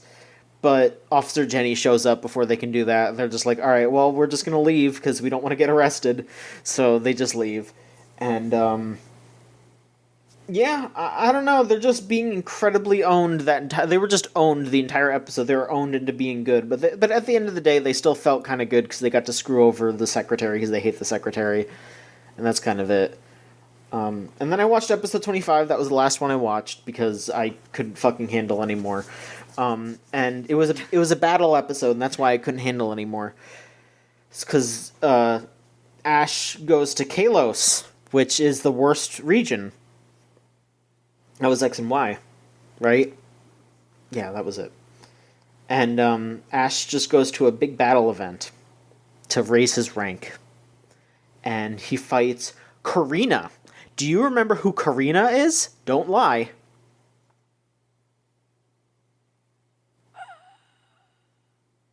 No, neither of you remember. I'm sorry, what did you just say? Do you remember? Yeah, do you remember who Karina is? I don't, because I don't think I even played that generation. From X and Y. I will narrow it down. Yeah. Oh, the rollerblade girl? Okay, yes. She shows back up. Yeah, she shows back up, yes. And they battle, and it's just, Ash battles with his Gengar and Dragonite, which, may I remind you, Ash has a fucking Gengar and a Dragonite in this season. And so his Gengar gets beat pretty quick, and then the Dragonite takes out both of her Pokemon. She has like a Mineshao and the Lucario, which Mega evolves, Yeah. and it's just that whole big deal. And Go the whole time is just like out catching Pokemon, and he catches like every color of Flabebe. Damn, same. That's yeah, and that's pretty much it. I just like basically all I wrote down was battle episode, so I'm bored, and then who the hell remembers Karina? Don't at me. That's all I wrote. So I remember it just because she gave you a Lucario, and I was like, yep, this sure is a stupid fucking game. Yep, because they had to introduce Sorry. Mega Evolution somehow. X and Y were pretty bad. Anyway, that's it for Pokemon for now. Do you want me to go into Yu-Gi-Oh and just be done with it, or do you all want to keep going? Yeah, you know what? Go, keep going. Give me Okay. your Yu-Gi-Oh now if you want. All right, Yeah, why not? My Yu-Gi-Oh talk is pretty short, honestly, because hey, I think it's getting good. It's actually getting pretty good. Oh, you like Rush Duels now? I don't like Rush Duels. Don't take the words and misconstrue them. Do not try to do that to me. Listen, Rush Duels are still, I think, bad. I don't like them. But the show is funny. They introduce a new character who is this small girl who says that she's an elementary school girl, but she's actually 37. And she works for the evil corporation, and her whole thing is that she wants to steal the secrets to Rush Duels for the evil corporation so they can uninstall it and bring regular duels back to the top. And so she's, disguising herself as a child, and she's just like very obviously not a kid, and there's a bunch of like girls in the school like, should we tell a teacher? I think we should tell a teacher about this. And it's just, she's just funny. She's a funny character. Like, there's a scene of her sitting in a bar, and she's just wearing a sign that says "I am an adult" on her back, which is pretty good. She talks about her son and how like he's a little shit, but she loves to make him Neapolitan spaghetti or whatever. And her deck is the deck with the like pop star 80s girls, like the new versions of the old cards. So she has Diane Keto, the Gold Digger Master, which is literally what she's called. And but when she duels the main character, she's actually dueling to like she wants to win, so she doesn't get the notebook that she's trying to steal, because she thinks that he's trying to trap her, because she thinks that he realized her secret, but he's too stupid, he didn't actually realize, and he's just trying to be nice. But he still wins, and he gives her the notebook, and it's completely useless because it's a bunch of gibberish and like drawings of robots, and that's all it is. So then the next episode, they're all just hanging. The main cast are all just hanging out, but it's really hot out, and so they're thirsty, and they come across a vending machine, but a guy that just is just a fucking like a character from Mad Max, like a fucking like an old school Mad Max character, like an 80s Mad Max, not like Fury Road, but like helmet and super muscular and like Fist of the North Star ass shit. He's like, you have to duel me to get the drinks, and then it turns out he's like, because if I win, you have to convince my mom that Rush Duels are cool, and it becomes very apparent that he's her son, and he's trying to duel. So she'll tell her that Rush Duels are cool because she's against it because she works for the evil company. And he's the one who likes the Neapolitan spaghetti. Yes, he likes the spaghetti. Wow. But then it turns out that but then at the end of the thing, he loses the duel, and it turns out that he's just an actual fourth grader in an outfit. Like he's in like a costume dressed up as a Mad Max character. And his whole deck are just like they're all Beast Warrior, Mad Max characters. Like they're all like anthro rodents and shit, like riding around in motorcycles and shit. which is kind of cool. But yeah, it's very dumb. I appreciate that they're leaning into the comedy more and more, and I think that the new character is just fun. She's the joke will probably get old after a bit, but so far just the 2 episodes of them just constantly dunking on this lady for being lame and like being nostalgic for the 80s is very funny, even though she looks like she's 7 years old. It's a good bit so far. So I enjoyed what I watched of Yu-Gi-Oh! Sevens lately. I'm glad, at least for that, I guess. Me too. Yeah, I guess I'm glad that you're able to look past the Rush duels. It takes a lot, but I manage. I miss dueling, okay? I miss regular dueling so much. I'm sorry. No, it's okay. I understand. I hope you get your duels soon. I hope I hope the world becomes a safer place for dueling. I live in the fucking epicenter. It's not getting better anytime soon, okay? No. Time to get into Yu-Gi-Oh! Online. We'll see. I don't actually know if there is a Yu-Gi-Oh! Online, is there? There is, but it's illegal. Oh, okay. I didn't know if they did the Pokemon thing. They do Yu-Gi-Oh! Duel Links, which is not actual Yu-Gi-Oh! I mean, it's speed duels, which is different from Rush duels. That's what... Fuck that. What the hell? Speed duels, all it is it's just they have half the life points and they have 3 spots in the zones instead of 5, and you have a smaller deck, and they have been like re-releasing the cards to match up with the format, so instead of it being like they've only gotten up to synchros so far. But yeah, that's speed duels, which is different from rush duels. It's like if Pokemon was like, there's double battles and there's duo battles. Yep. Fuck that. And speed duels are only in the West, and rush duels are only in Japan. That's... Okay. But they're not the same thing, so that's deceptive. That makes it seem like there's a localization. Well, yeah, because they haven't released speed duels in Japan, and they're not going to release rush duels over here. It's very stupid. I'm not saying it's good. I'm just saying that's what they're thinking. It's very stupid. Shaking my head. You can't hear it because I'm shaking my head. Me too. Me fucking too. Don't you worry. I also disapprove.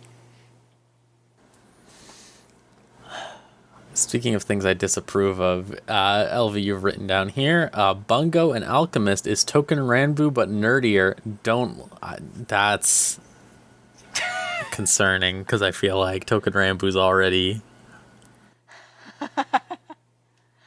So Bungo to Alchemist, yeah, I think it does mean Bungo and Alchemist. This is a whole thing where none of us knew what this was. I think a lot of the anime community was like, what the fuck is this? Is this a Bungo Stray Dogs, which is a different thing? Or is this Full Metal Alchemist related? Because for some reason, when people see the word alchemist, all they can think of is FMA, which is not true. There's tons of anime with alchemy in it, but it makes sense. It is like a good series or franchise because it has like multiple. But anyway, point is, it's neither of those things. It has no relationship to Bungo Stray Dogs, which is a totally different series, and it has no relationship to Full Metal Alchemist. Bungo to Alchemist is another thing based off of a gacha game made by the Token Ranbu people.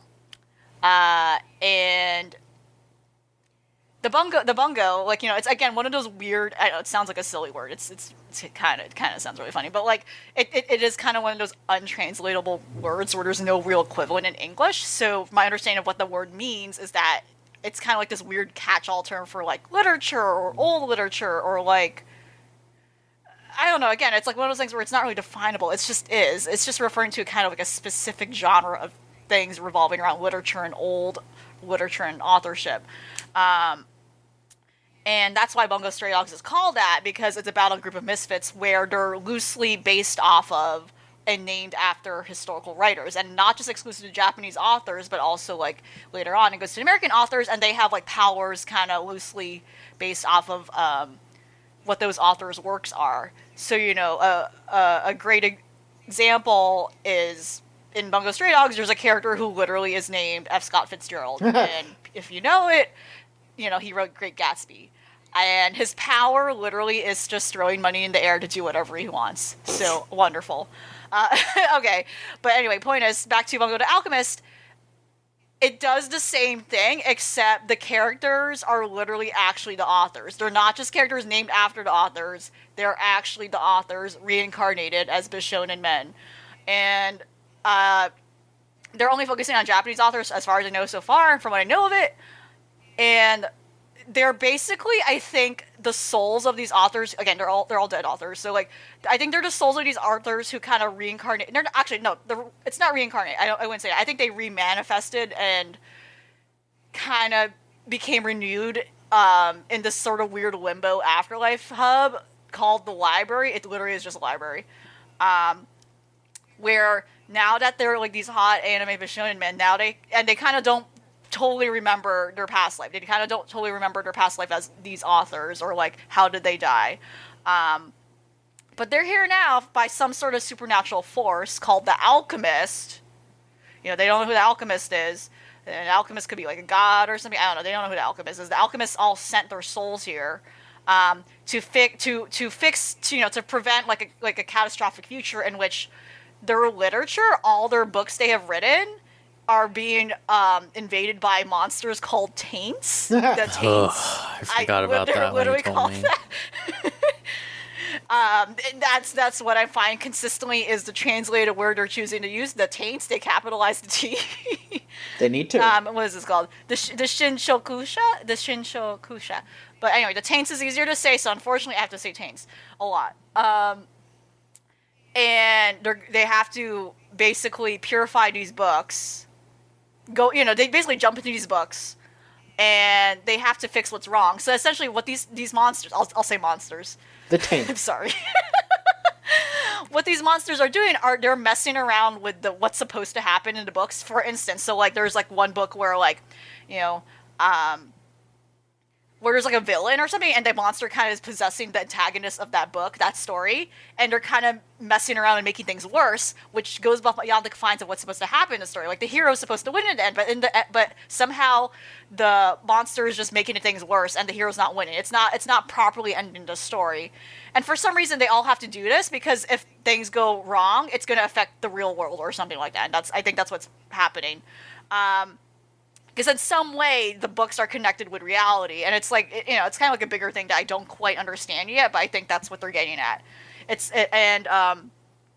And they're finding other like Japanese authors trapped in these books, like their souls are bound to these books. So they're often when like a mission pops up in which like one of these books opens up and it's like calling to him saying like, oh no, this book has been tainted, we gotta go in. They usually often discover, and this is how like all these new characters get introduced, where the author is trapped in the body of the main protagonist of the said book. So that's kind of interesting. So that's kind of cool. Or like they don't, so it's kind of suggesting that when the author died, their soul goes into one of their best works, becoming the protagonist of that book, and they don't have any memory of what they're going on. So these other authors that have since transcended as like these like agents in a way, they have to go in the book and save them and like kind of fix things.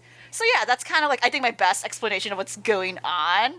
But yeah, long story short, after all that, it's just kind of an excuse to have pretty anime boys. I think I forgot to mention it's high school girl, but again, just to reiterate, that's like a thing that I just had a hard time following because it's like just very dense towards a culture and specific niche that I'm not familiar with. So it's just like very difficult for me to keep up my interest.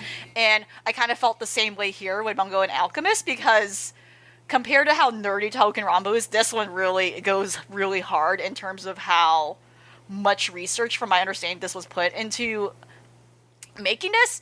Like, I think I read a thing about where the creators went out of their way to, like, visit, like, the memorial sites of these authors, or they went to libraries and consulted research institutions dedicated to specific authors' works and literature to make sure things were as accurate, quote-unquote, as possible.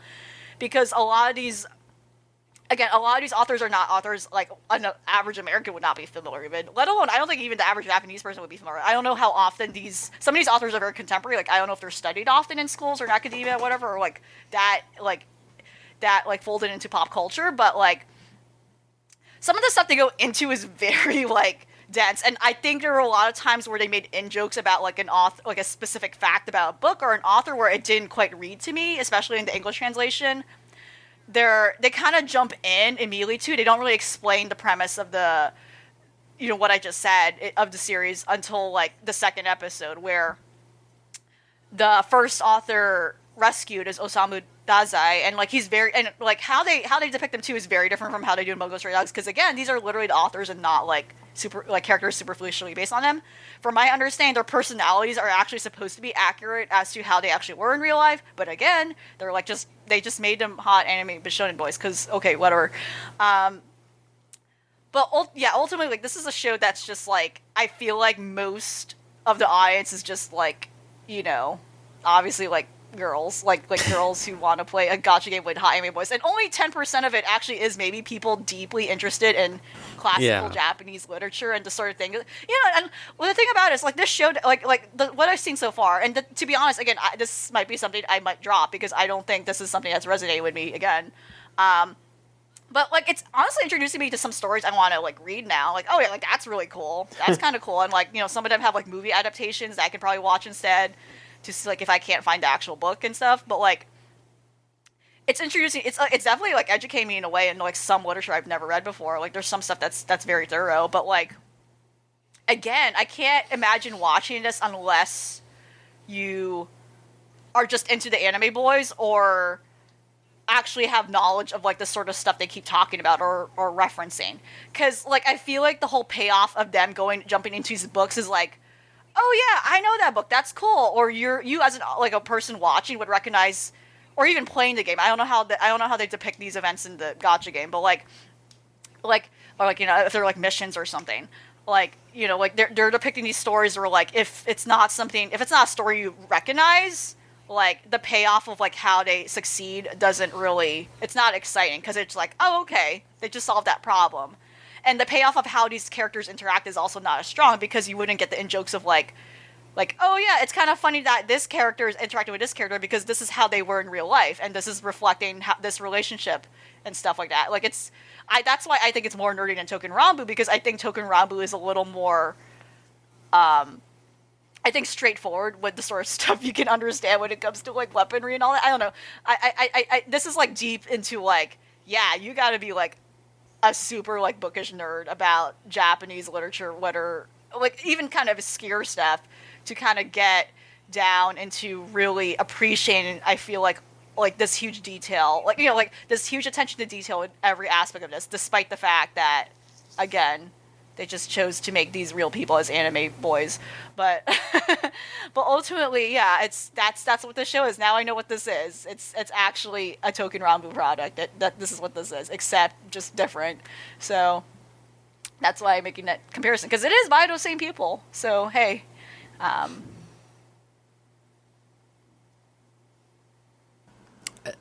what is?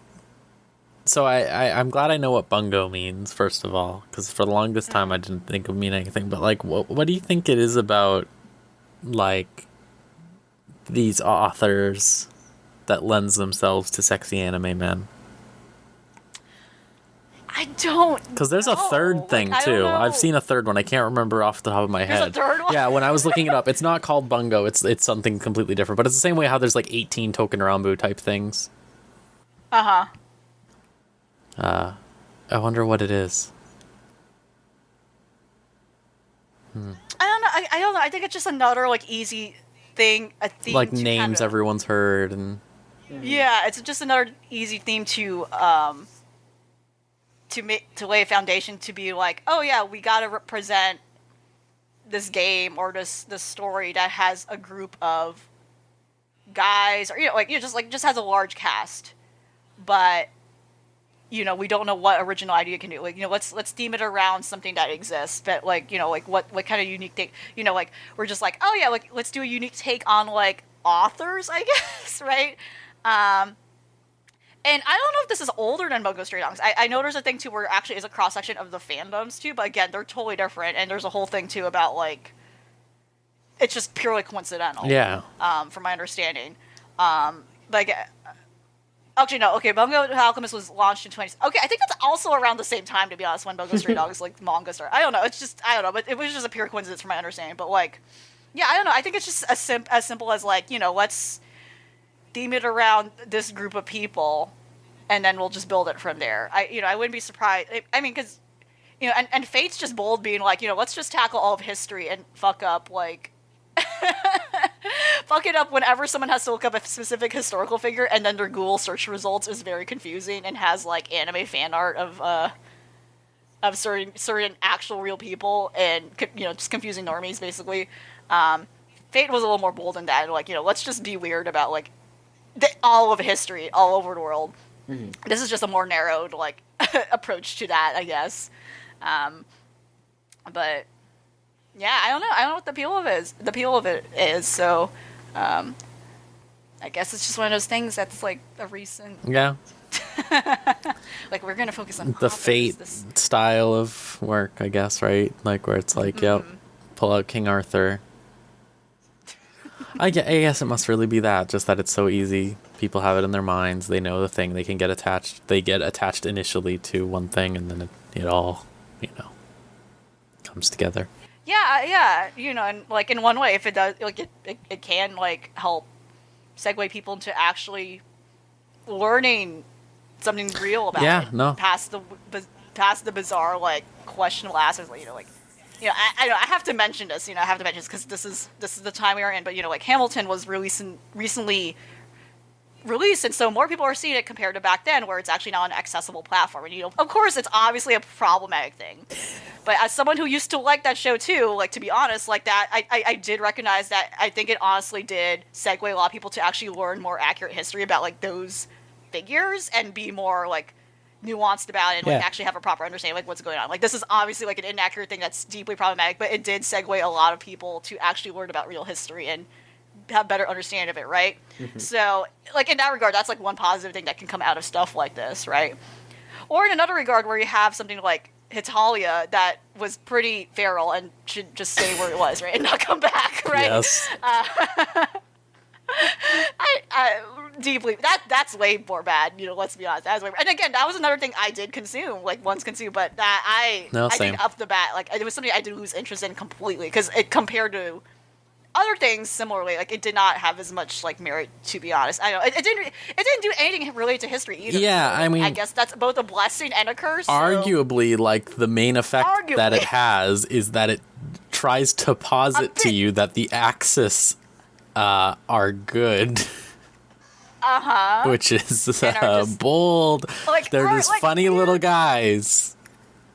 Like, yeah, like these weird missing huge gaps of like, yeah, a genocide was going on. Like, oh yeah, fascism was pretty like, and yeah, no, like meanwhile we're just gonna have like these guys goofing around supposedly being these representations of that. Yeah. Like, how can you just narrow down and be like, let's make a goof out of World War II? It was just right? a little comedy. Let's do that. Like that versus any other thing that could have been easily explored. That's less controversial. But anyway, yeah, that's besides my point. Like, I think again, just going back to like my original answer to that question, it's just like, yeah, I think it's just an easy basis it's just an easy foundation to like like build a world out of, because you already have like these set players. How am I gonna reconstruct them in a way that's more original than like just adapting something directly? Though I would say, yeah, I think they're cowards for not just like actually doing realistic depictions of how these men actually looked like. Why did they make them hot anime boys? They could have just like they all look like shit. Like, hey, why not? Like, just make them actually how they actually looked like, which are kind of older men too. Like a lot of them are like elderly and stuff at the peak of their careers. And a lot of girls like that. Exactly. They're missing out a market there. So.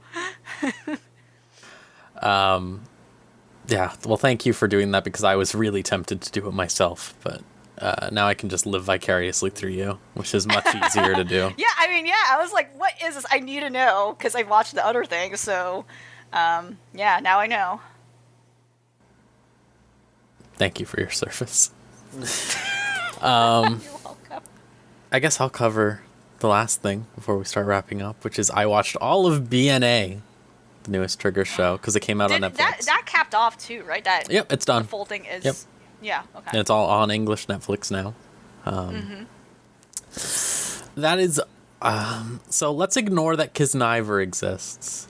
I'd say it's the second weakest Trigger show. The weakest, in my opinion, being Gridman.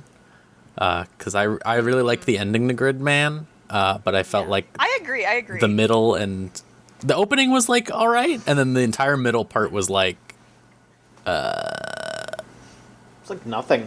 yeah, like nothing happened. Yeah, like I think would an ending like that, if they really planned it that way, like it kind of doesn't resonate with me in terms of like the payoff. And, like, that stuff could have been sprinkled more to kind of hint as to where that was going. I felt like there was definitely a lot of missed opportunities there because that was a really good ending, right? Yeah. And I guess that saves it from being just kind of like a show to like, oh, it's okay. Yeah. You know, like it's like kind of good, but it's because that is such a good payoff. But to what? Like it didn't.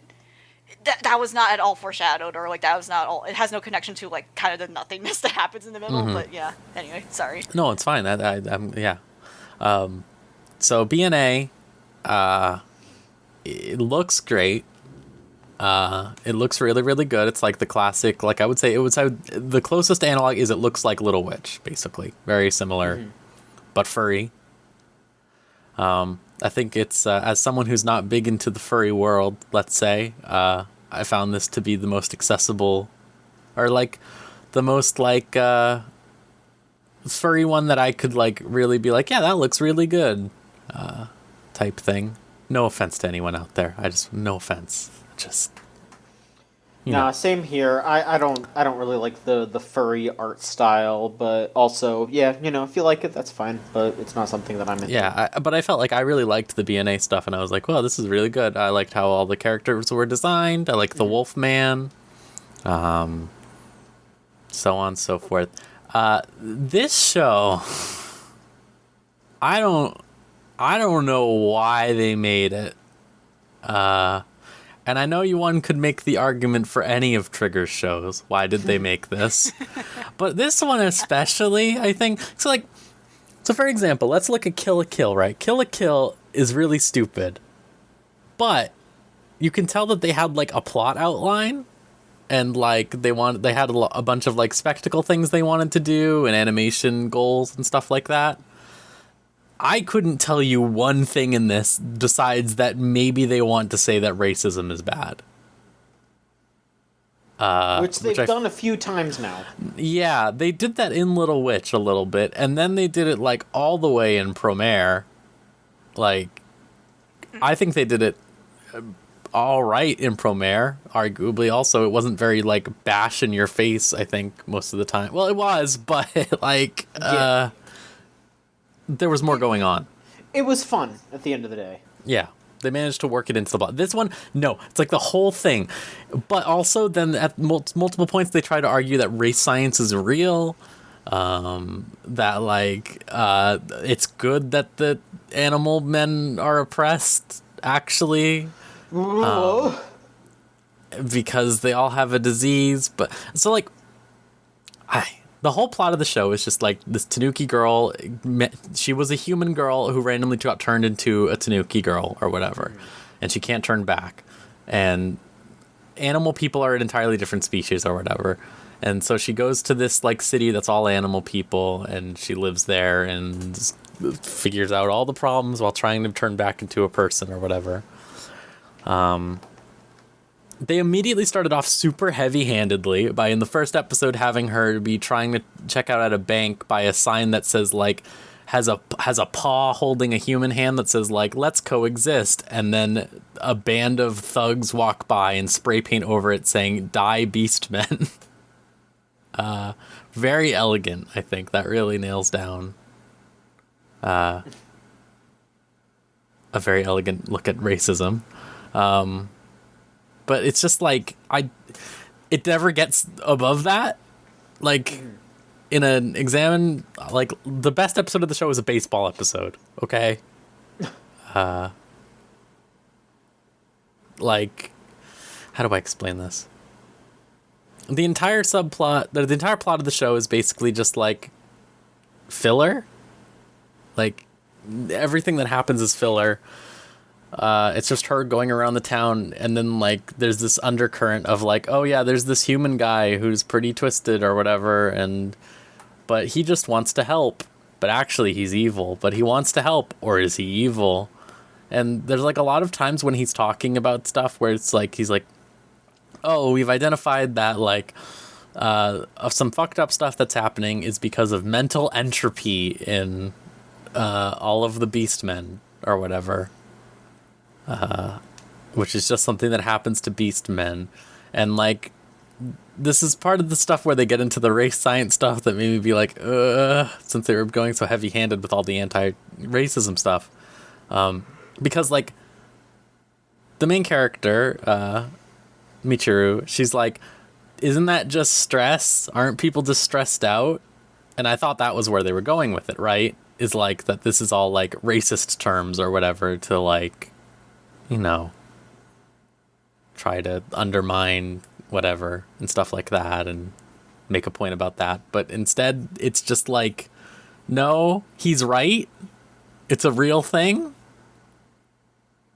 And then they just, like, continue down that line of that being a real thing, and they have to solve this magic disease that's only affects beastmen to make them evil. And I don't know what to think of that show after that.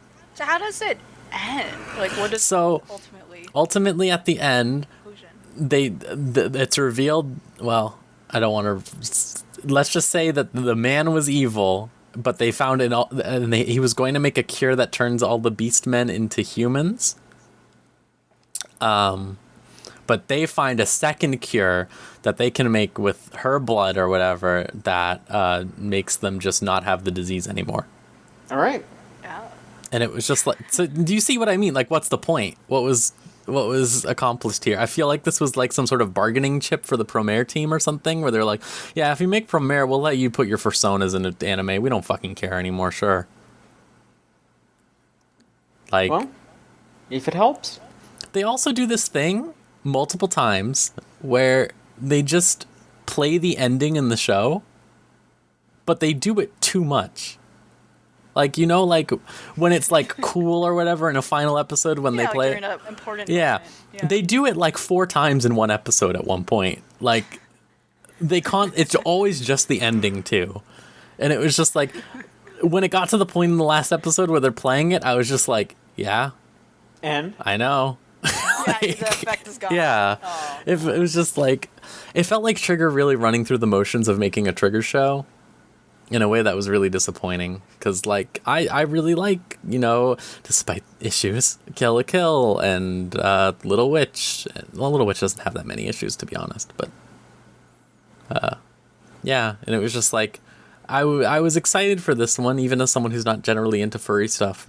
And, like, I was just like, I like enjoyed watching it from an animation standpoint, but like the story was so like heavy-handed and also nothing, but then also maybe bad actually, and then like it was. Yeah, I've been hearing this collective disappointment about this show now that it kind of capped off. Where, yeah, it looked really promising from the art, from how it looks, but then everyone's just kind of ending it on a note saying, you know, what is that story like? I'm just hearing like similar to what you basically went through. You went through like a wave of different emotions. There was a range of like people don't know how to feel. They came out more confused, if anything, but still consistently disappointing because it was not what this show looks like it's supposed to be. Like this, it looks really gorgeous for like what ended up being actually what it is. Yeah, like, if not even worse than Zootopia in a way. That's what it's almost like. Yeah. Because like at least Zootopia had some pretty bad ideas in it too, and like weird racial science that did.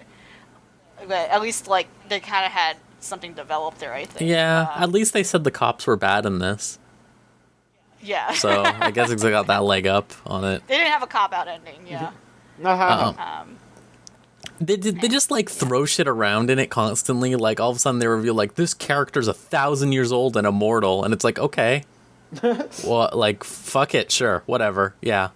And like they never really properly like explain why the main Tanuki girl, she can change like her body to be literally anything all the time. Like she just grows wings sometimes and stuff, and it makes for great animation, but they don't ever explain it, which I feel like is something that like people joke about, like Trigger being like super fast and dumb as hell, but like they usually at least explain stuff, you know? Like, whereas this one, it felt like they were explaining all the stuff that's like they think you're stupid. Like, I don't. The best episode was the baseball episode. That's what I said earlier, but it's true. Like, the best episode was this one where she just fucks around and plays baseball. Fuck it. Whatever. Sounds like that should have been the whole show. It should have been. If like the thing is like most of it feels like filler, and I feel like if they had just stuck it as this weird filler, like almost procedural thing, it would have been way more compelling, and the main plot like completely like shot it. Yeah, it would have been just cool to like, yeah, weird slice of life furry show. Like, yeah, and with Trigger art, like, sure, yeah, that's great. Yeah, that would have been cool. Yeah, as opposed to them trying to do this serious plot that is definitely deeply underdeveloped, if not problematic. Yeah, too. arguably outside of their, I don't know what the word to use here is, but range, let's say. Yeah, I don't know. I was disappointed by it. Which, you know, it makes me worried for future Trigger stuff, honestly. Because, like, I will say at least something that was consistent between this and Promare is that Promare didn't have, like, much, like, you know, classic Trigger horny stuff or whatever. They had pretty much removed all of it. And this one also, same thing. There's, like, none. I would go as far as to say none, yeah. Which is very surprising because I feel like usually a lot of the furry shows... like they always have like at least one horny bit about them being animals, you know, or something, but they had like nothing. Yeah, I know Beastars is very like literally feral. Yeah. Like, but I think at least with that, and oddly enough, bringing it up, from what I hear about Beastars, it's like the much better show that approaches this allegory, from my understanding. And like again, the big issue that turned me off is just how it looks, and that's why I have yet to approach Same. it. Because I've seen the manga art, and like I love the manga art from what I've seen. Like it's this weird like anxious looking art still, but unfortunately I don't think they translated that well. No, in the show, I and agree. they wanted to do this fake stop motion CG thing that doesn't like. I'm like, no, I want the weird experimental thing, but whatever. But the point is, like, everything I hear about that show is much better than like all these other shows that are trying to do the animal racism thing. Because I think my understanding from what that show is doing, it's not trying to do a racism allegory at all. No, it yeah. It's just saying, like, yeah, it's literally just saying, like, yeah, these are animals and these are their differences and that's the problem. But it's not using that as an analogy to, like, human racism, which is the big problem with stuff like this. Again, like fantasy racism, right? Yeah. It's not the same thing. You can't use, like, fictional creatures or, like, animals who are different from humans. You can't just, that's two different things. You can't make the comparison of saying, like, oh, yeah, this cat and this dog, they're two different ethnicities. No, it's not the same thing. Especially like That's not here, where it's just all animals are against the race. Like as if like they don't even examine like what it means to be like all the different animals. Except at one point they reference like that wandering albatrosses still migrate or whatever and stuff like that. Mm-hmm. But then they're yeah. But yeah, that's a show I just do as a reference in case I guess anyone's been disappointed. Yeah, you should probably check that out. But that's something I've yet to explore. Also on too, Netflix. I only hear good things about it. So, but yeah. Yeah, That's unfortunate, though. Yeah, it is. I really didn't, because I feel like they're always like, it always feels like it's on the cusp of something, and then it's just like they let you down immediately with it, is how it felt just watching it. Like, and there was this one the weirdest episode, hands down the weirdest episode, was this one where she goes with this little like seal girl or sea lion girl, I think, to a human party or whatever. And like she so all the beast people can turn into humans. They turn into human forms whenever they want, which you would think means racism doesn't matter, but whatever. So they go to this party and like she accidentally like gets too excited and turns back into a little sea lion girl, and all the people at the party are like, "Oh my god, this is great. We love you. We're so sorry about racism. We're having an anti-racism party." And they have an anti-racism party, and it seems very normal. And then, like, inexplicably, like, right near the end, they just, like, put her inside of a sea tank that is closed. And, like, Tanuki girl walks in and goes, like, what are you doing? And she goes, like, the girl who's running the party is just like, oh, she said she was tired, so we just put her in some water. And she's, like, drowning visibly, and nobody's doing anything. And then, so then she breaks her out and then, like, leaves. And I was just like, what was the... What? Like, what are you trying to say here? What was the, like, because they didn't do it maliciously, right? They just put, so, like, what is this saying? Like, what, that was when I started to wonder if it was they were trying to use the animals as a metaphor for some other sort of prejudice or something like that. Like, I don't know what they were doing, but it was so weird because it was like usually when something like that happens, it's revealed like they're evil racists or whatever after all or something like that. But like they didn't even do that. This woman just randomly almost killed this girl like for no reason, and then they were just like, all right, bye. It was such a weird episode. It was a weird show. Sounds like it. Yeah. Yeah.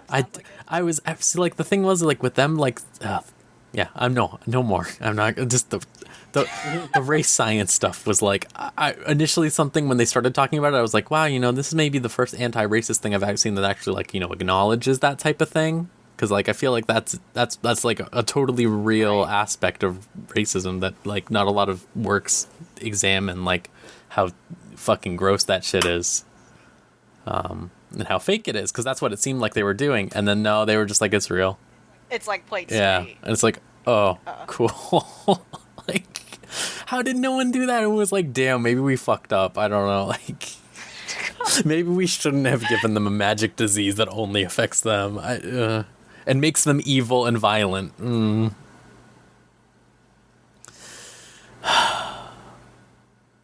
So yeah, disappointing. Thank you for your service, too. Yeah, no, I guess that's our trade-off, yeah. Now none of you have to watch this. Yeah, exactly. Watching shows so you don't have to. Yeah. Ugh. All right, I think that's enough. John, is there any questions or anything? Yeah, we got two more things to talk about here. Again, if you want to send in questions or opinions, anytime, send them into videogamechoochoo.tumblr.com/ask. You'll sound like these folks. Anonymous asks, what do you think happened to Chumley later in his life after getting a job with Industrial Illusions in Yu-Gi-Oh! GX? Did either of you see that? His life fell apart. Oh my! I don't remember. He was the larger boy who looked like a koala. Okay. Oh, that was the one he like left like abruptly. Yeah, so or something. Was he that? Yeah, his story was that he was. He's the one in the airplane, and he looks sad. Yeah. He lost every duel he was in. He was very bad at it. Yeah. But he was good at drawing, so he dueled Pegasus and he lost. But Pegasus was just like, Chumley, you're so good at art. I'll just hire you to draw cards in Industrial Illusions. So he just got hired to draw Yu-Gi-Oh! Art, and that was it. I don't know. I think he just drew art. I think he just stuck with that job. Yeah. I think his life fell apart. Does Kaiba buy Industrial Illusions eventually or something? Yes. Yeah. So Yeah. I mean, he's probably paid pretty well. Kaiba just throws his money around. I feel like he's probably paid pretty well to draw the Yu-Gi-Oh! Pictures. Like all Chumley has to do is he's got to be like, Mr. Kaiba, sir, look, I drew another cool picture of Blue Eyes White Dragon. And Kaiba's just like, perfect. That's all I need. Leave me here with this. I need to stare at it for 3 hours. Is it implied in the canon that he draws like a lot of the cards at this point, or no? I think, because that would be kind of interesting. well, so and a neat little. a lot of these newer shows are like in different dimensions because I think because they don't bring up Kaiba Corp or anything. I can't really.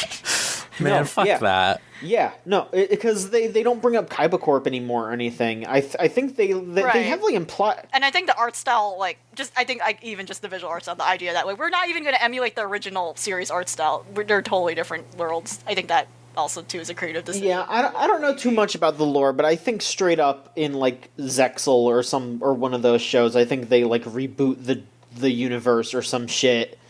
like straight up, so Kaiba just doesn't exist anymore. What? But yeah, I'm pretty sure like Kaiba Corp and all that, they were in at least up to the bike show. I'm not sure. I don't know. Like I said, I haven't watched any of the shows really. But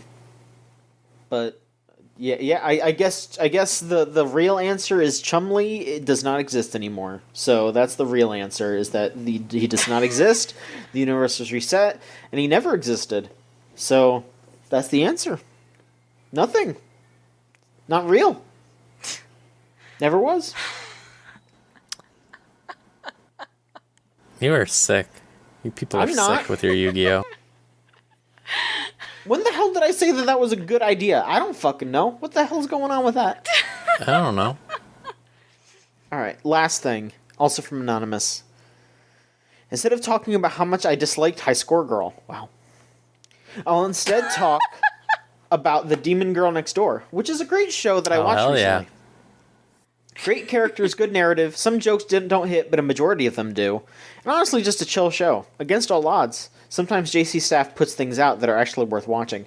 Wow. Woof. JC Staff also did High Score Girl. Someone really didn't like High Score Girl. Wow.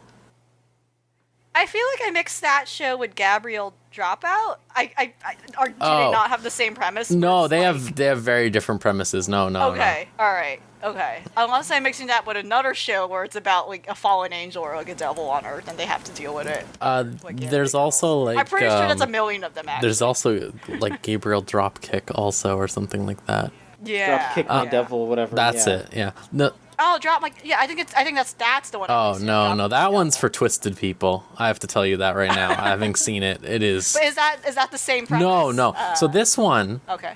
is just. They all have the same names. So that's all that. yeah, this one's really good. This one is just about Okay. this girl who she's from a poor family, and then one day she wakes up and she has horns and a tail, and her mom reveals that they're the Dark Clan and they've been cursed by the Light Clan to only make 800 yen a month or something, and in order to stop this and like be free from this curse, she has to take the blood of a magical girl or something. So she just sends her out with no training to go fight this magical girl, and the magical girl has already saved the world like 8 times, and she's just this like super buff pink hair girl, and she's just like feels bad for her because the demon girl is just always falling over and is not good at anything. That sounds really Yeah, good, and then they just fall in love. It's good. It's a comedy. They're pretty mean to the main girl, the demon girl, but I think they make up for it by being nice to her also. Yeah, it sounds fun. It's a very good show. It's very good. They're localizing the manga now. Oh yeah, I think I've seen it. That's like that was brought up recently. I highly recommend that show if anyone's looking for a nice, funny slice of life and you like magical girl stuff. Okay. It's good. That's it. All right. Okay. Next anime. Yes. What was the next anime? It's the Eccentric Family. That's what it's called, right? That's the next one. We allowed our patrons to pick, and folks, we need more patron picks. So please, We do, yeah. Please, if you are a subscriber to our Patreon, which again, we would love for you to do so. It's just $3. You go to patreon.com/VGCC. $3 a month. That's it. You get to vote on animes for us to watch. Every other anime is a patron pick. However, we also understand that times are tough right now, and also there's a lot of different ways that money could be spent better. So think about that first. But if you have $3 to spend a month, there you go. We're here, and we'll watch an anime that you want us to watch. But make sure it's around 12 episodes, or if it's a movie, it should be like a movie, or like maybe 2 or 3 at the most. But just be reasonable, you know? We don't have that much time. We are busy human beings. But yes, this time it was chosen by Robin. This is not because she's Rose's girlfriend. It was just Oh, because... no. I didn't even know. Otherwise, I would have said no. Jeez. Wow, really? Wow. She gives us $3 a month, or maybe more. I don't remember. But anyway, she gives us money every month, Yeah. and that's nice. Thank you to all of our patrons. You're helping us out a shit ton. But also, you get to pick an anime. So there you go. Eccentric Family was what she told us. If you want to have us watch your anime, you have to speak up. So speak up, loud and clear, and we will watch it eventually, maybe, unless we don't want to watch it, in which case we won't. And that's it. Thank you. All right. So yeah, then that's on Crunchyroll. Yes. You'll find it pretty easy. You have a whole month, so fuck it. Yeah. Woo. All right. That does it. Thank you both for joining me, as always. Thank you for your service with Precure, John, and thank you for Bungo, LV. And We've all done our part here. And thank you for listening, and we'll see you next time on another episode of Choochagatari. Have a nice time.